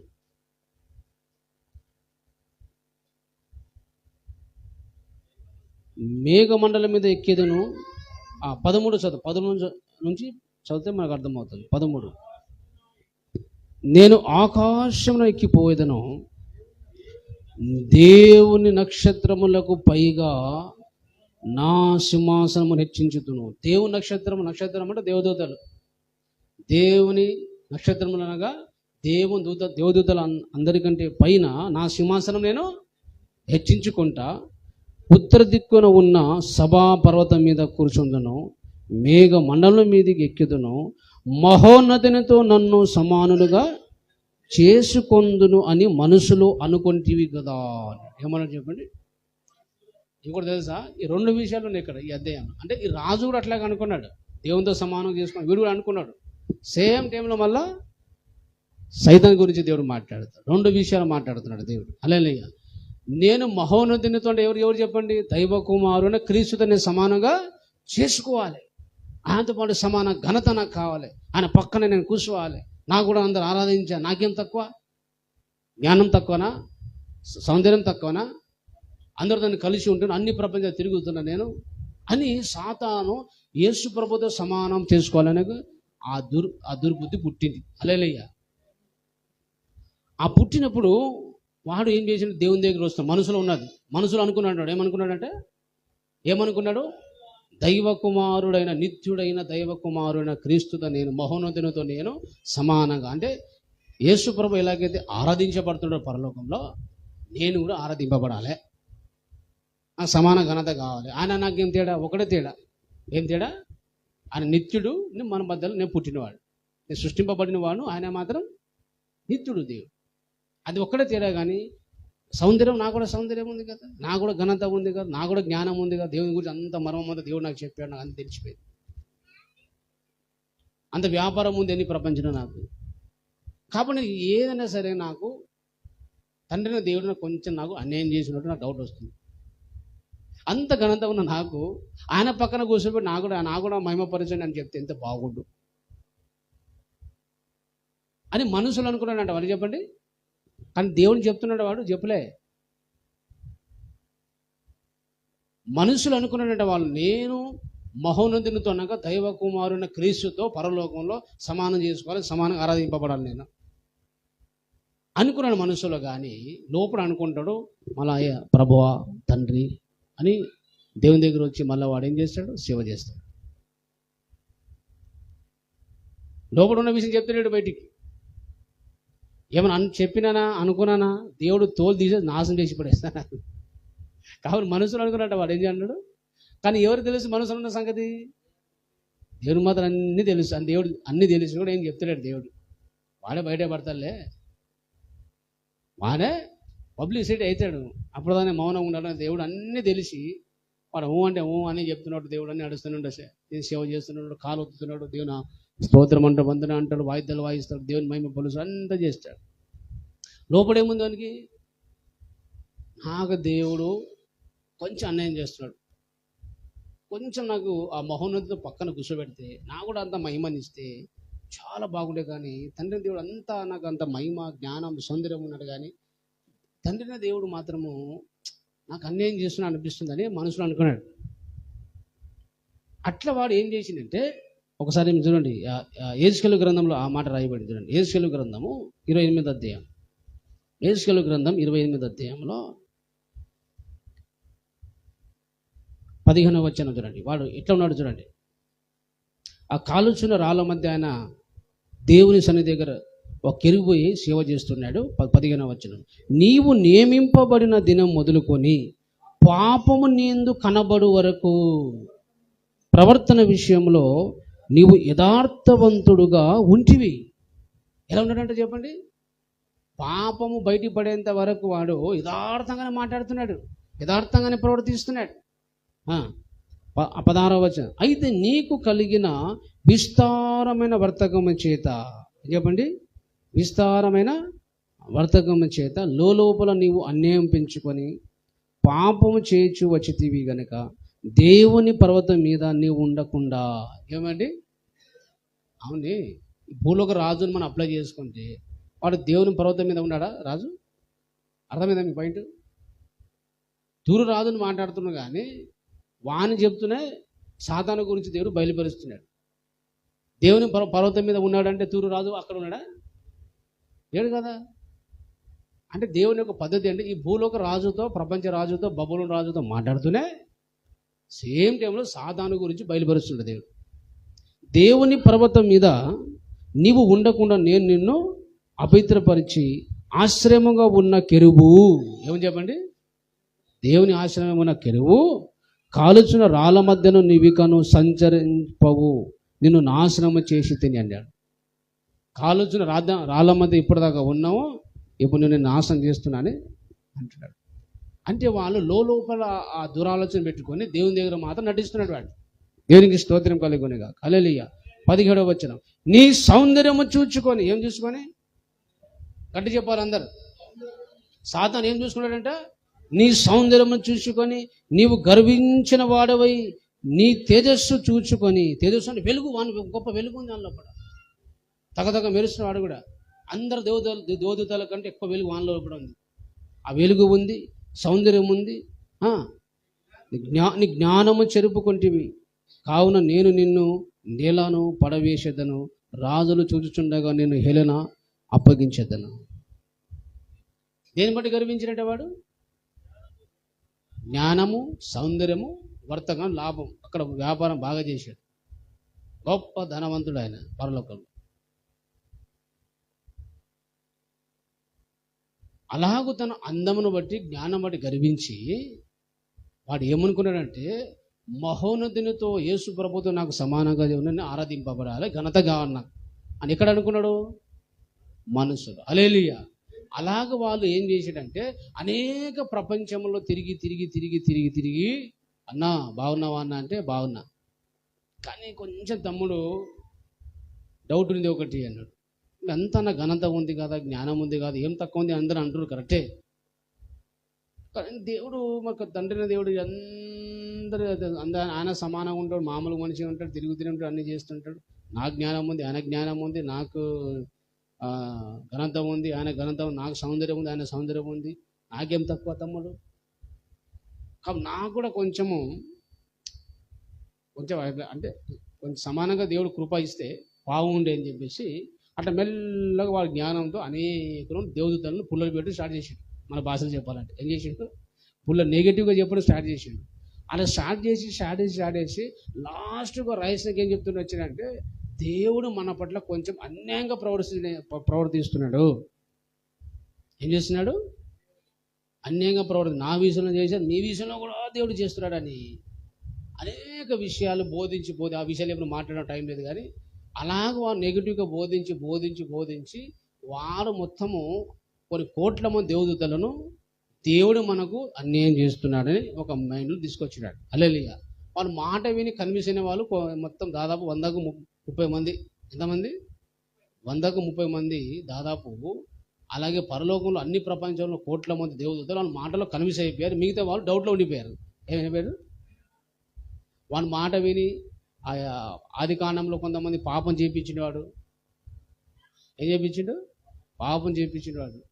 అలా అందరు కన్విన్స్ చేయించింది, చాలా చెడగొట్టినాడు మొత్తం. అట్లా చేసిన తర్వాత వాళ్ళు మొత్తం పాపం బయటపడిన తర్వాత అప్పుడు దేవుడు పరలోకం నుంచి వానికి కిందికి పడదోశాడు. ఈ సైతాన్తో పాటు వాని మాట విని ఎంతమంది దేవదూతలు అయితే కన్విన్స్ అయిపోయి దేవుడు అన్యాయం చేస్తున్న కన్విన్స్ అయిపోయి దేని వ్యతిరేకంగా తిరుగుబాటు చేశారో వాళ్ళందరినీ పరలోకం నుంచి కిందికి త్రోసేసాడు. ఒక తీర్మానం జరిగింది. ఏం జరిగింది? నేను న్యాయవంతుడు, దేవుడు అన్నాడు. నేను న్యాయవంతుణ్ణి. ఏం చెప్పండి? యథార్థవంతుడు, న్యాయవంతుణ్ణి. వాడు అంటాడు, కాదు తండ్రి, నువ్వు నా పట్ల అనేకుల పట్ల నువ్వు అన్యాయం చేస్తున్న వాడు తిరుగుబాటు బయటికి వచ్చాడు. ఇక ఏమొచ్చాడు? బయటికి వచ్చాడు. అలాగే వాడు నా మీద నాకు అన్యాయం చేస్తున్నావు, ఈ ప్రపంచంలో దేవదూతలకు చాలా విషయం అన్యాయంగా ప్రవర్తిస్తున్నావు అన్నాడు. దానికి నేను నిరూపిస్తున్నాడు ఆయన. ఏమన్నాడు? నిరూపిస్తాను, నాకు కొంత టైం అన్నాడు. ఏమన్నాడు? కొంత టైమే నిరూపిస్తాడు. ఎంత టైం కావాలి? చేసుకోపో. దేవుడు అన్యాయస్తుడు, దేవుడు మంచోడు కాదు అని నిరూపించడానికి తిరుగుబాటు చేసిన ఈ దేవదూత మంచోడుగా ఉన్నప్పుడు అలాగే సాతానుగా మారి అలాగే దేవుడు ఆయనకు టైం ఇచ్చాడు. ఏమి ఇచ్చాడు సైతానికి? చాలా ఇంపార్టెంట్, ముగిస్తున్నా, చాలా ఇంపార్టెంట్ విషయం చెప్తున్నా. సాతానుకు మధ్య దేవుడు ఏం జరిగింది? ఇప్పుడు ఏదైతే లోపల గర్భము అదేదో ఉన్నదో మోహనందును సమానం చేసుకోవాలి అనుకున్నా అంతా బయటికి పడిపోయి తెలిసిపోయింది. పబ్లిసిటీ. లాస్ట్ వాడు కక్కేసాడు, పరలోకంలో కక్కేసాడు. దేవునితో చెప్పాడు, నా పట్ల దేవదూతల పట్ల నువ్వు అన్యాయంగా ప్రవర్తిస్తున్నాడు. నేను అన్యాయంగా లేదు, న్యాయవంతుడిగా ఉన్నాను దేవుడు తండ్రిని దేవుడు చెప్పాడు. కాబట్టి నేను నిరూపిస్తున్నాడు ఆయన. ఏం చెప్పండి? నాకు కొంత టైం ఇస్తే నేను నిరూపిస్తున్నాడు సైతాన్. ఏమన్నాడు? అన్నాడు, ఎట్లా నాకు నశించిపోతా నేను. సైతానికి అర్థమైంది నేను నాకు దేవుడు నాశనం చేస్తాడు, కానీ నాకు టైం ఏమన్నాడు? అన్ని ప్రపంచాన్ని తిరుగుతా, ఫ్రీడమ్ ఇవ్వాలి. ఏమి ఇవ్వాలి? అన్ని చోట్ల తిరుగుతా, భూలోకం తిరుగుతా, అన్ని ప్రపంచాలు తిరుగుతా, అందరి దగ్గర తిరుగుతా, అందరూ నేను నా మాటల చేత నా తర్కం చేత అందరికీ నేను అన్యాయం నేను నిరూపిస్తా. అప్పుడు అందరూ నేను ఒప్పుకుంటారు, నీకు అన్యాయం అందరూ ఒప్పుకుంటారని చెప్పేసి వీడు అలాగే చెప్పాడు. దేవుడు అన్నాడు, సరే నీకు కొంతకాలం టైం ఇస్తున్నా, నేను అన్యాయసును నిరూపించు, న్యాయవంతుడనని సర్వలోకము ఒప్పుకున్నట్టుగా నేను చేశాను చెప్పేసి దేవుని సైతాను మధ్య జరిగిన ఆ నిబంధన ద్వారా మనకు సమస్యలు వస్తాయి. ఇప్పుడు ఏమొస్తుంది? సాతానుకు మధ్య దేవుని మధ్య ఏం జరుగుతున్నది? యుద్ధం జరుగుతున్నది. దేవుడు ఒక్క నిమిషం నాశనం చేయగలుగుతాడు. ఆ నాశనం చేస్తే మిగతా దేవుడితో అపార్థం చేసుకోండి. బలవంతుడు వాడు మామూలు మనిషి అని చంపేసినావు, అదేంటి అని టైం ఇవ్వలేగా నిరూపించుకోవడానికి. అంత బలవంతుడు వాడిని చంపేస్తే ఇక మా పరిస్థితి ఏంటిది? మాకు సొంత వ్యక్తిత్వం ఉంది, సొంత నిర్ణయం తీసుకునే అధికారం ఉంది. నువ్వే చెప్పినావు, సొంత నిర్ణయాలు సొంత ఆలోచన చేస్తే మనకు ఆ వ్యక్తిత్వం మనకి ఇచ్చావు. దాన్ని నిరూపించే టైం ఇవ్వాలి కదా. అన్యాయంగా చంపితే ఎట్లా బలవంతుడు కానీ అంటే దేవునికి అపార్థం చేసుకుంటాం. కాబట్టి దేవుడు మనకు టైం ఇచ్చాడు. అవన్నీ నేను చెప్తున్న స్టోరీ అంతా కూడా వాక్యంలో ఉంది. ఏం చెప్పండి? కాకపోతే మీకు అర్థం కావడానికి స్టోరీగా చెప్తున్నా. మళ్ళీ మధ్య మధ్యలో వాక్యం ధ్యానించే ఇంకా టైం అయిపోతుంది. కాబట్టి ఎక్కడుంది? ఒకసారి మత్తయి సువార్తలో ఉంది. దయ్యాలకు సాతానుకు దేవుడు అన్యాయస్తుడు, దేవుడు మంచోడు కాదు అని నిరూపించడానికి మనకు టైం ఇచ్చాడు. దేవుడు ఏమిచ్చాడు? టైం ఇచ్చాడు. లేదు అన్ని ఉపయోగించుకుంటాడు. ఏ శక్తిని ఉపయోగించుకుంటాడు, అన్ని తంత్రాలు చేసి అన్ని ప్రపంచాలు తిరుగుతాడు. పరలోకంలో కూడా పోతాడు. మొత్తం ఫ్రీడమ్ ఉంది అని. ఇప్పుడు దేవుడు నా టైం రాలేదు, దేవుడు నాశనం చేసే టైం రాలేదానికి. 8వ అధ్యాయంలో మత్తయి సువార్త 8వ అధ్యాయంలో దయచేసి మీరు చూడండి. కొంచెం ఈ టాపిక్ నేను ముగిస్తాను. ఒకసారి మీరు చూడండి. మత్తయి సువార్త లైవ్ నడుస్తుందా? దేవునికి స్తోత్రం. మత్తయి సువార్తలో మనం చూస్తే యేసు ప్రభు దగ్గర ఇద్దరు మనుషులు సముద్రం దగ్గర బంధింపబడి ఉన్నప్పుడు అక్కడ దయ్యం పట్టిన వాడు ఒకడు వస్తాడు. ఆ లోపల దాదాపు అనేక దయ్యాలు ఉంటాయి. దాదాపు ఒక 2000 దయ్యాలు ఉన్నాయని రాయబడి ఉంది. మత్తయి సువార్త 8వ అధ్యాయంలో యేసు ప్రభుతో ఒక దయ్యం అంటుంది. 29వ వచనం, వారు ఇదిగో దేవుని కుమారుడా, నీతో మాకేమి? కాలము రాకమునుపే మమ్మను బాధించుటకు ఇక్కడికి వచ్చితివా అని కేకలేసింది. కాలము రాకపోఉంది, ఇంకో పత్రిక సమయం రాకముందే, మా టైం రాలేదు, ఇంకా నువ్వు నాశనం చేసే టైం ఉన్నది వాళ్ళకు కూడా తెలుసు, దయ్యాలకు కూడా తెలుసు. యేసు ప్రభు రెండోసారి వస్తాడు, ఈ దయ్యాలకు నాశనం చేసిన సంగతి వాళ్ళకు కూడా తెలుసు. కానీ కాలం టైం నియమించాడు దేవుడు. ఏం చేశాడు? ఒక టైం ఉంది. ఈ భూమి మీద ఉన్న అన్ని దయ్యాలకు, సాతానుకు, అదే అబద్ధ దేవతలకు అందరికీ నాశనం చేయడానికి యేసు ప్రభు రెండోసారి రాబోతున్నాడు. అందరూ టైం ఇచ్చాడు. ఆ టైంలో ఈ సాతాను నిరూపించాలి. దేవుడు మంచోడు కాదు, దేవుడు అన్యాసం నిరూపించాలి. ఆ దయ్యం చెప్తుంది, ఇంకా మా కాలమే రాలేదే నాశనం చేయడానికి, ఇప్పుడే మాకు నాశనం చేస్తావు ప్రభువా, నాశనం చేయకయ్యా. ఆ పందులు దూరిపోతాం. ఆగ్నేమి అంటే సరే పోండి పందులు అన్నాడు యేసు ప్రభు. ఆ దయ్యాలు పందులు పోయి చచ్చిపోయినాయి. హల్లెలూయా. అంటే సాతానుకు దయ్యాలకు నాశనం చేసే ఒక టైం నియమించాడు దేవుడు. యేసు రెండవ రాకడ అప్పుడు ఏం చెప్పండి? రెండో రాకడ దయ్యాలకు అంతము, అన్నిటికీ అంతము, అబద్ధ దేవులకు అంతము, అసత్య బోధకులకు అంతము, అన్ని మంత్రాలకు అంతము, అందరికీ నాశనము. దేనికి స్తోత్రం కలుగును గాక. ఆ టైమును యేసు రెండో రాకడంత వరకు సాతానుకు దేవుడు టైం ఇచ్చాడు. దేనికి స్తోత్రం కలుగును గాక. హల్లెలూయా. అందుకే ఏబు రోగంతో ఉన్నప్పుడు తన భార్య అన్నది ఏమన్నది? దేవునికి దూషించి చచ్చిపోన్నది. ఏమన్నది అంటే దేవునికి దూషించేటట్టుగా చేయడం సైతాన్ పని. గుర్తుపెట్టుకుని, నువ్వు దేవునికి కష్టాల్లో శ్రమ రాగానే దేవునికి నువ్వు తిడుతున్నావు అంటే నీలో సైతాన్ పని చేస్తుంది. ఏం పని చేస్తుంది? దేవుడు నాకు ఏం చేశాడు, దేవుడు నాకు అన్యాయం చేశాడు, ఈ కష్టాలు తెచ్చాడు, ఈ బాధ తెచ్చాడు, ఎవరో మంచిగా ఇచ్చాడు అని నువ్వు అంటున్నావు అంటే నీలో సైతాన్ పని చేస్తుంది. డౌట్ లేదు. ఎవరు పని చేస్తున్నది? సైతాన్ పని ఏంటిది? ఏబు గ్రంథం ప్రకారం 1వ అధ్యాయం 2వ అధ్యాయం ధ్యానించి ఏమర్థం అవుతుంది? సైతానికి ఉద్దేశమే అంటే అందరికీ దేవుని తిట్టాలి, దేవుడు మంచోడు కాదని చెప్పాలి, దేవుడు అన్యాయం చెప్పాలి, అందరికీ దేవునికి చెడ్డోడుగా చిత్రీకరించాలి మనసులో. కానీ వాని కంకణం, మన పని అదే. ఈ తంత్రం అంది. మన అర్థం చేసుకోవాలి. దేవుడు అన్యాయం చేశాడు, దేవుడు మంచుడు కాదని ఎప్పుడు చెప్పొద్దు. హల్లెలూయా. ఫస్ట్ ఈ మాట ఎవరు చెప్పాడు? పరలోకంలో సైతం చెప్పాడు. దేవుడు నాకు అన్యాయం చేశాడని వాడు నాశనము కాబోతున్నాడు. దేవుడు నాకు అన్యాయం చేశాడు, అన్యాయం చేశాడు, దేవుడు నాకు ఏం చేశాడు అని గులుగునే సునుగునే అంటే నాశనం కావడమే తప్ప వేరే మాట ఏమీ లేదు. హల్లెలూయా. దేవుడిని దూషించరాదు, ఏం లేదు. దేవుడు ఏం చేశాడు అన్న మాట అంటే నీ నోరిచ్చాడు. ఏమిచ్చాడు? నీ నోరిచ్చాడండి. దేవుడిని నోరు చేయకపోతే అన్యాయం చేసిన మాట అంటావా? దేవుడు నాకు అన్యాయం చేసిన మాట అంటున్నావు అంటే దేవుడే కారణం. ఎవరు చెప్పండి? దేవుడే నోరు చేయకపోతే, దేవుడని ప్రాణం చేయకపోతే, దేవుడు నీకు సృష్టించకపోతే, దేవుడు నాకు అన్యాయం చేసిన మాట ఎక్కడి నుంచి అంటాను? దేవుడు నీకు అసలు పుట్టించకపోతే, అసలు మనం పుట్టించి బతికి మనం బతుకుతున్నాము అంటే దేవుని కృప. హల్లెలూయా. ఆ నవ్వుకుంటాడు అని చెప్తే, ఎస్ఐ నవ్వుకుంటాడు. వీడేంట్రా నేనే సృష్టించిన, నాకే ఉల్టా మాట్లాడుతున్నా. సరే మాట్లాడబెట్ట, నీకేం తెలుసు నా గురించి, టైం వస్తుంది. హల్లెలూయా. టైం వచ్చినప్పుడు దేవుడు బయలుపరుస్తాడు. హల్లెలూయా. అంత తిట్టినంత మాత్రాన దేవుడు అది సరి చేసే ప్రయత్నం, అవకాశం దేవుడు ఇస్తాడు. హల్లెలూయా. కాబట్టి దేవుని బిడ్డలారా, అలాగే సాతానుకు దేవుడు ఒక టైం ఇచ్చాడు. హల్లెలూయా. అందరు వినాలి, అందరు జాగ్రత్తగా నేను ముగిస్తున్నా. నేను సాతాను దేవుడు ఏమి ఇచ్చాడు? దేనికోసం టైము? దేవుడు మంచోడు కాదు, నువ్వు అన్యాయస్తుడు అని వాడు నిరూపించాలని టైం తీసుకున్నాడు. ఆ ఇద్దరి మధ్య ఆ యుద్ధం ద్వారా యోబుకి ఏమొచ్చినాయి? శ్రమలు వచ్చినాయి. అందుకే కొన్నిసార్లు నేను ఏం చేసినా ఎందుకు కష్టాలంటే కొన్ని వస్తాయి. సైతానికి దేవుని మధ్య యుద్ధం ద్వారా దేవుని నమ్ముకున్న మనకు కొన్ని అనవసరమైన కష్టాలు, బాధలు వస్తాయి. ఈ జ్ఞానం నీకు ఉంటే నువ్వు బాధపడవు. హల్లెలూయా. ఆ కష్టాలు వచ్చినా సరే గుర్తుపెట్టుకోండి, ఆ కష్టమును, ఆ శ్రమను కూడా మేలుగా మార్చి సర్వశక్తి గల దేవుడు మనతో ఉన్నాడు. దేనికి స్తోత్రం కలుగును గాక. హల్లెలూయా. అన్యాయంగా వచ్చిన శ్రమలు కూడా మేలుగా మార్చే దేవుడు యేసయ్య. హల్లెలూయా. నిందలను, అవమానమును ఘనతగా మార్చేటోడు యేసయ్య. దేనికి స్తోత్రం కలుగును గాక. హల్లెలూయా. ఆయనంత ప్రేమ, శక్తి, సామర్థ్యం కలిగిన దేవుడు ఎవరు లేడండి. ఆయన మహాజ్ఞాని. ఆయన. హల్లెలూయా. సైతాన్ని కూడా అవలోకనం చేస్తాడు. ఆయన ఏమంటే చేస్తాడు? సైతాన్ని వాడు ఎంత జ్ఞానంతో ఉంటే వాడిని వాడుకొని దేవుడు మనం మేలు చేస్తాడు. హల్లెలూయా. ఇది చాలాసార్లు దయ్యాలు పడతాయి. కొంతమంది ఏమడుతుంది? చర్చికి రా అంటే రారు. దయ్యం పడితే సుఖం ఉన్నప్పుడు రాడు.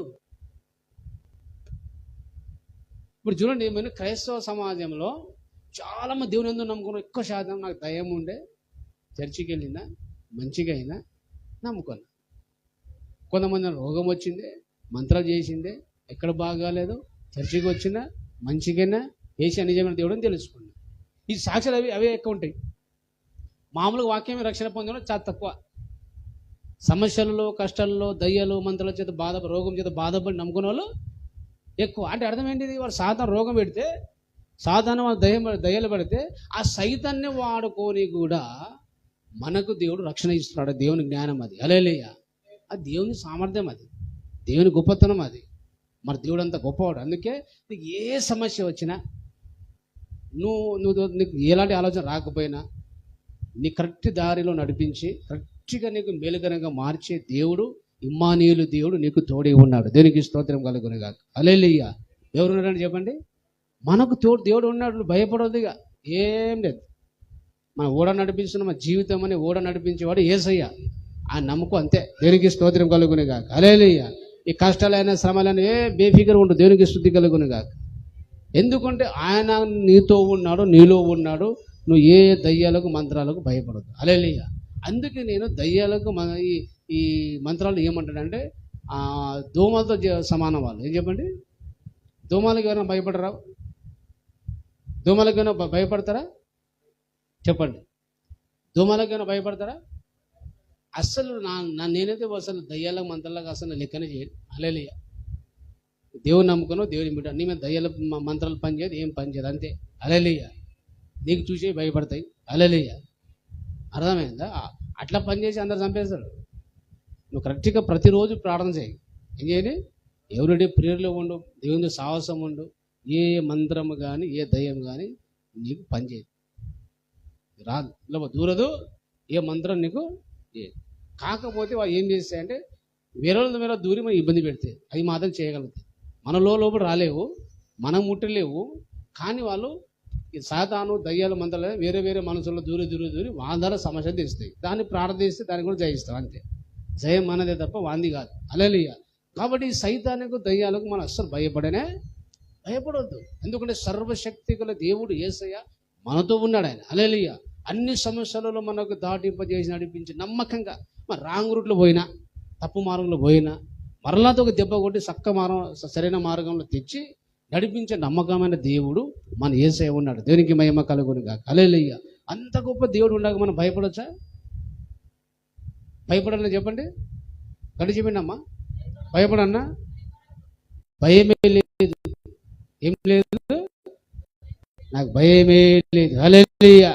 ఎన్ని వచ్చినా భయం లేదు, దయలు వచ్చినా భయం లేదు, బాధలు వచ్చినా భయం లేదు, నిందలు వచ్చినా భయం లేదు. మాకేం లేదు. మాతో ఎవరున్నాడు? యేసయ్య ఉన్నాడు. దేనికి స్తోత్రం. అంత పవర్ఫుల్గా ఉండాలి. హల్లెలూయా. పిరుకోల్లాగా ఉండదు. మనం ఏం చెప్పండి, దేవుని నమ్ముకున్న మనం, నిజమైన దేవుని నమ్ముకున్న మనం, భూమిని ఆకాశమును నోటి మాటలతో సృష్టించిన యేసయ్య మనతో ఉన్నాడు. ఈ దయ్యాలను సృష్టించాడు యేసయ్య. వాడే మన పెద్ద గొప్పడేం కాదు. వాళ్ళు ఏం లేదు, ఏదో కొంత శక్తి దాంతోనే పెద్ద బిల్లు కొడుతున్నాడు. వానికి వెళ్ళగొట్టే అధికారం మనకి ఇచ్చాడు. హల్లెలూయా. వాని టైం ఉంది. ఏముందండి? వాడు నాశనం చేసే టైం ఉంది. అప్పటిదాకా వాళ్ళు ఏదో ఆట ఆడుకుంటుంటాడు. హల్లెలూయా. కాబట్టి దేవుని బిడ్డలారా, మనందరికీ ఈ మనుషుల ద్వారా కష్టాలు ఎందుకు, ఈ అనవసరం అన్యాయమైన ఎందుకు ద్వేషిస్తారు, అనవసరంగా ఎందుకు మనం అపార్థం చేసుకుంటారు, అనవసరంగా ఎందుకు నిందిస్తారంటే ఈ దేవుడు సైతాన్ మధ్య యుద్ధం జరుగుతున్నది. ఆ యుద్ధం మధ్యలో అలాగే మనకేమవుతుంది? శ్రమలు వస్తాయి. సాతాను ద్వారా సాతాను నడిపించారు, అపార్థం చేసుకుంటారు. కొంతమంది మనం నిందిస్తారు, అవమానపరుస్తారు. దానికి బాధపడద్దు, దానికి ఏం చేయొద్దు. సరే, నన్ను గాయపరచడానికి, నన్ను ఏదో ఇబ్బంది పెట్టడానికి, నన్ను బలహీనపరచడానికి, నన్ను కునిగించడానికి, నేను ప్రార్థన బలపడడం చేయడానికి నిందలు, అవమానం, గాయాలు సైతం తెచ్చి పెడుతున్నాడు. మనం ఏం చేయాలి? ప్రేయర్ చేయాలి. ఏం చేయాలి? ప్రార్థించాలి. ఆ మనుషుల కొరకు ప్రార్థన చేయాలి. దేవుడు అవన్నింటిని విడిపిస్తాడు, ధైర్యపరుస్తాడు, ఆదరిస్తాడు. హల్లెలూయా. అంతే తప్ప మన కునికిపోవడానికి, భయపడడానికి అవసరం లేదు. హల్లెలూయా. అందుకే నిందలు, శ్రమలు, కష్టాలు ఈ లోకంలో వస్తాయి. ఈ లోకం అంతా ఎవరి చేతిలో ఉంది? సాతాను చేతిలో ఉంది. దేవుడు మన మీద యుద్ధం జరుగుతుంది, మధ్యలో మనకు వస్తుంది. ఇప్పుడు ఏంది? ఇజ్రాయెల్ ఇరాన్ యుద్ధం జరుగుతుంది. మనకి గ్యాస్ ప్రాబ్లం అయింది. వాడి యుద్ధం చేసి మనకి మధ్యలో ఏమైంది? గ్యాస్ దొరకలేదు. ఏం దొరకలేదు? దేనికి స్తోత్రం.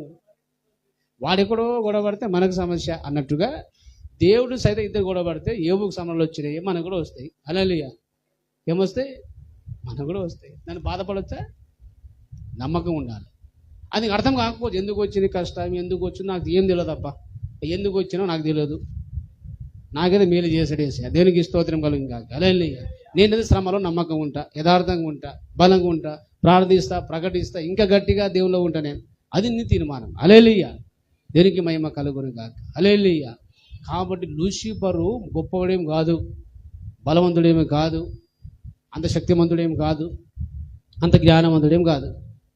వానికి అసలు భయపడొద్దు. హల్లెలూయా. మరి బచ్చగాడు అసలు దేవుని లెక్కనే లేదు, వాళ్ళ దోమలాగా. హల్లెలూయా. అలాంటి వ్యక్తి మనం భయపడొద్దు. దేనికి స్తోత్రం కలుగునే కాక. హల్లెలూయా. నేను ఒకసారి ఒక ఊర్లో నేను దయ్యం చాలా గుర్తొచ్చేది. ఏ ఊర్లో కానీ గుర్తొచ్చేది. నేను చాలాసార్లు 2-3 సార్లు కొన్ని దయ్యాల గురించి, నేను దయ్యం పట్టిన వాళ్ళ గురించి ప్రేయర్ చేసేటప్పుడు, ప్రార్థన చేసేటప్పుడు ఆ దయ్యంలో ఉన్న వ్యక్తి, ఆ దయ్యాలు అరుస్తున్నాయి, నీకు నాశనం చేస్తా అన్నది. పోన్ అన్నది. ఏమన్నది? నాశనం చేస్తా నిన్ను, పోన్ అన్నది. నేనన్నా, నీకు అందరికీ తండ్రి, అందరికీ ఉన్నాడే గురు సైతాన్ ఉన్నాడే, వాడే నా చూసి పారిపోయాడు. వాడు చూసి నన్ను పారిపోతుంది. నువ్వు పారిపోవా? పాతాళం పోతావా లేకపోతే విడిచి వెళ్ళిపోతావా? తెలుసుకో అంటే పోతా సార్ అన్నది. ఏమన్నది అది? నిజమో అంటే సాతాను ఒక బలం మనం తెలియకపోతే బెదిరిస్తే ఉట్టిగా ఏం లేదు. అలా ఏం చెప్పాలి? నువ్వెంత, మీ గురువు ఉన్నాడే ఆ చీకటికి సంబంధించి సాతాను, వాడన్నా చూసి పారిపోయాడు, నువ్వెంత అని చెప్తే అది భయపడుతుంది. అది దేనికి స్తోత్రం కలుగునే. అది ఏమన్నది? పోతానది. పోతావా పో అన్నది. బోర్లి కాలు మొక్కి, నా కాలు మొక్కి అంటే నాలుగు ఏసే కనబడ్డాడు, ఏం కనబడ్డాడు కానీ మొక్కి అది వెళ్ళిపోయింది, మంచిగా అయింది. దేనికి స్తోత్రం కలుగుతా. అసలు ఆ అధికారం ఉపయోగించాలి మనం. హల్లెలూయా. నువ్వు పెద్దగా దాన్ని గట్టిగా అరిసిద్దే. కొంతమంది ఎవరో మన వీడియో పంపించారు, బీదర్లో ఎవరో ఒక ఆమె రప్ప కొడుతుంది దయ్యం పట్టిన ఆమె. ఏం కొడుతారు? ఆయన బైబిల్లో ఉందా కొట్టినట్టు? ఎవరు కొడతారు? స్వామీజీలు కొడతారు. స్వామీజీ నల్ల తాడ తీసుకొని రప్ప కొడతారు. హల్లెలూయా. మా ఊర్లో ఒక ఆయన ఉన్నాడు, మా ఊర్లో ఒక ఆయన సోదరు, నా దోస్తు, నా ఫ్రెండ్, నా క్లాస్మేట్ ఉన్నాడు. వానికి ఏదో ఇలా సుస్థ అయింది, మబ్బు అయింది, దయ్యం పట్టిని చెప్పేసి ఓ స్వామి దగ్గర తీసుకోపోయాడు. స్వామి దగ్గర తీసుకోపోతే వాడిని తీసుకోపోయాడు. అదే సార్ దయ్యం పట్టిన దాన్ని పోదాం అని చెప్పి తీసుకోపోయాడు. మంచిగా ఉన్నాడు, గట్టిగా ఉన్నాడు, అంత ఏదో కానీ కొంచెం ఏదో మబ్బు అవుతుందని చెప్పి డౌట్తో తీసుకోపోయాడు. ఆ స్వామి ఏం చేసినంటే ఏ పో అని అన్నాడు. బాగా సదయిస్తున్నావు, విడిచెళ్ళిపో అని ఆ స్వామి అన్నాడు. వాడు ఏమంటాడు, నాలో ఏం లేదని ఆడు అంటాడు. నాలో ఏం లేదని వాడు అంటాడు. నాలో ఏం లేదు అంటే వాడు పో అంటే వాడు ఇక ఫోన్ చెప్తున్నాడు, ఉట్టిగా పో పో అని అంటున్నాడు తప్ప నాలో ఏం లేదు స్వామిని వాడు అంటున్నాడు. వాస్తవం తప్ప దయ్యం లేదు. ఆ వాణి చేసే స్వామి తెల్ల తాడు తీసుకొని ఎంత సదయిస్తా పోతావు రప్ప వీపు మీద వేసాడు. ఆ పిల్ల నా ఏజ్లో ఉన్నాడు, సేమ్ నాజే. వాడిని వీపు మీద కొడితే వాడు మంట లేచింది. ఏం చేసింది? వాడు అదే తాడు గుంజుకొని స్వామి కొట్టుడు స్టార్ట్ చేసిండు. వారు పరుగు ఇప్పుడు దేనికి స్తోత్రం కలదు. అరే ఆ కొడతావు అంత మంట లేస్తుంది. ఎడన్నదే కూడా వాడు తాడు తీసుకొని పోతే ఆ స్వామి పారిపోయాడు. దేనికి స్తోత్రం కలుగుని కాదు. అరే మేము ఇక నవ్వుడా ఊరంతా నవ్వురు. ఇక దేనికి స్తోత్రం కలుగు కాదు. మనము ఎవరు కొట్టాల్సిన అవసరం లేదు. దయ్యం దెబ్బ తగ్గుతుందా? ఏసాయమన్నాడు, పో అంటే పోవాలి అంతే. దేనికి స్తోత్రం కలుగుగా. హల్లెలూయా. చాలా మంది పిచ్చి సేవకులు, కొంతమంది అజ్ఞానులు ఆ దయ్యం బట్టిలోనికి రప్ప కొడుతున్నారు. ఏం కొడుతున్నారు? మరొక ఆమె పోతావు లేదా టప కొడుతుంది. పాప వీపి మీద చెంప మీద కొడుతుంది. ఆ వీడియో రాదని ఉంది, నేను షేర్ చేస్తాను. అది ఏమి విచిత్రం అది అంటే వీళ్ళకి దయ్యం భయపడతలేదు. ఫస్ట్ భయపడకపోతే ఏమో కొడితేనే సరిగ్గా ఒప్పుకుంటాడేమో, పరుగు పోతుందని చెప్పి రబ్బ కొట్టి వాని ఏదో ఒప్పించి వాడు భయం ఏదో ఒప్పుకుంటాడు. దేనికి ఇస్తాడు? హల్లెలూయా. ఈ కొట్టుడు, కాదో తన్నుడు ఎన్ని అవసరం లేదు. ప్రేర్ చేస్తే పోతుంది అది. హల్లెలూయా. ఇది వేసే పోతుంది. మేము కొలుకులో పోయినాం. నాగేశన్న కుక్కురు వాళ్ళ ఫ్యామిలీ 7 సంవత్సరాల నుంచి వాళ్ళ పొలంలో రాళ్ళు కొడుతున్నాయి దయ్యాలు వచ్చి. మీరు పని చేస్తుంటే టపా దయ్యాలు రాళ్ళు కొడతాయి. ఇంకలపోయి చూస్తే ఎవరు ఉండరు. వాళ్ళు మంత్రాల దగ్గర పోయారు, ఎన్నో చర్చిలు పోయారు, ఆ చర్చికి ఈ చర్చికి పోయారు. లాస్ట్ ఊర్లో చర్చిలో ఆ రాళ్ళు కొడితే దయ్యాలు టప్ప కొట్టారు. రాళ్ళు కొట్టిన ఏరుకొని ఇన్ని తీసుకొని చూపెట్టారు. నాకు మనం చూసింది ఇన్ని రాళ్ళు తీసుకొచ్చి వాళ్ళు ఏం చేశారు, చర్చికి తీసుకొచ్చారు. ఆ రాళ్ళకి ప్రార్థన చేశారు. రాళ్ళు ప్రార్థిస్తే మళ్ళీ అట్లాగే కొడుతున్నాయి. హల్లెలూయా. మేము పోయిన తర్వాత వాళ్ళని పొలం పోలే, సేవకులు కూడా కొంతమంది పొలం పోయి ప్రేయర్ చేసినారు.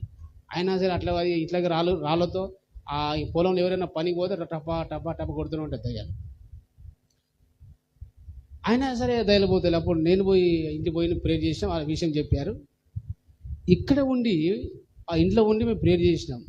ఆ పొలంలో దయ్యములారా, దురాత్మలారా, రాళ్ళతో కొడుతున్న చీకటి శక్తులారా, యేసు నామములో గద్దిస్తున్న, బంధిస్తున్న, మళ్ళా వాళ్ళు రాళ్ళు కొట్టొద్దు, రాళ్ళతో కొట్టిరా మీకు పాతాళంలో పడదేస్తా అని గట్టిగా మేము మోకరించి ప్రార్థిస్తే ఆ రోజు నుంచి ఇప్పుడు దాకా 2 సంవత్సరాలే రాళ్ళే ఏం లేవు. దేవునికి స్తోత్రం కలుగునే.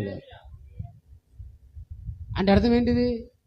నువ్వు దయ్యాల గురించి ప్రార్థన చేసేటప్పుడు ఈ అధికారం గ్రహించాలి.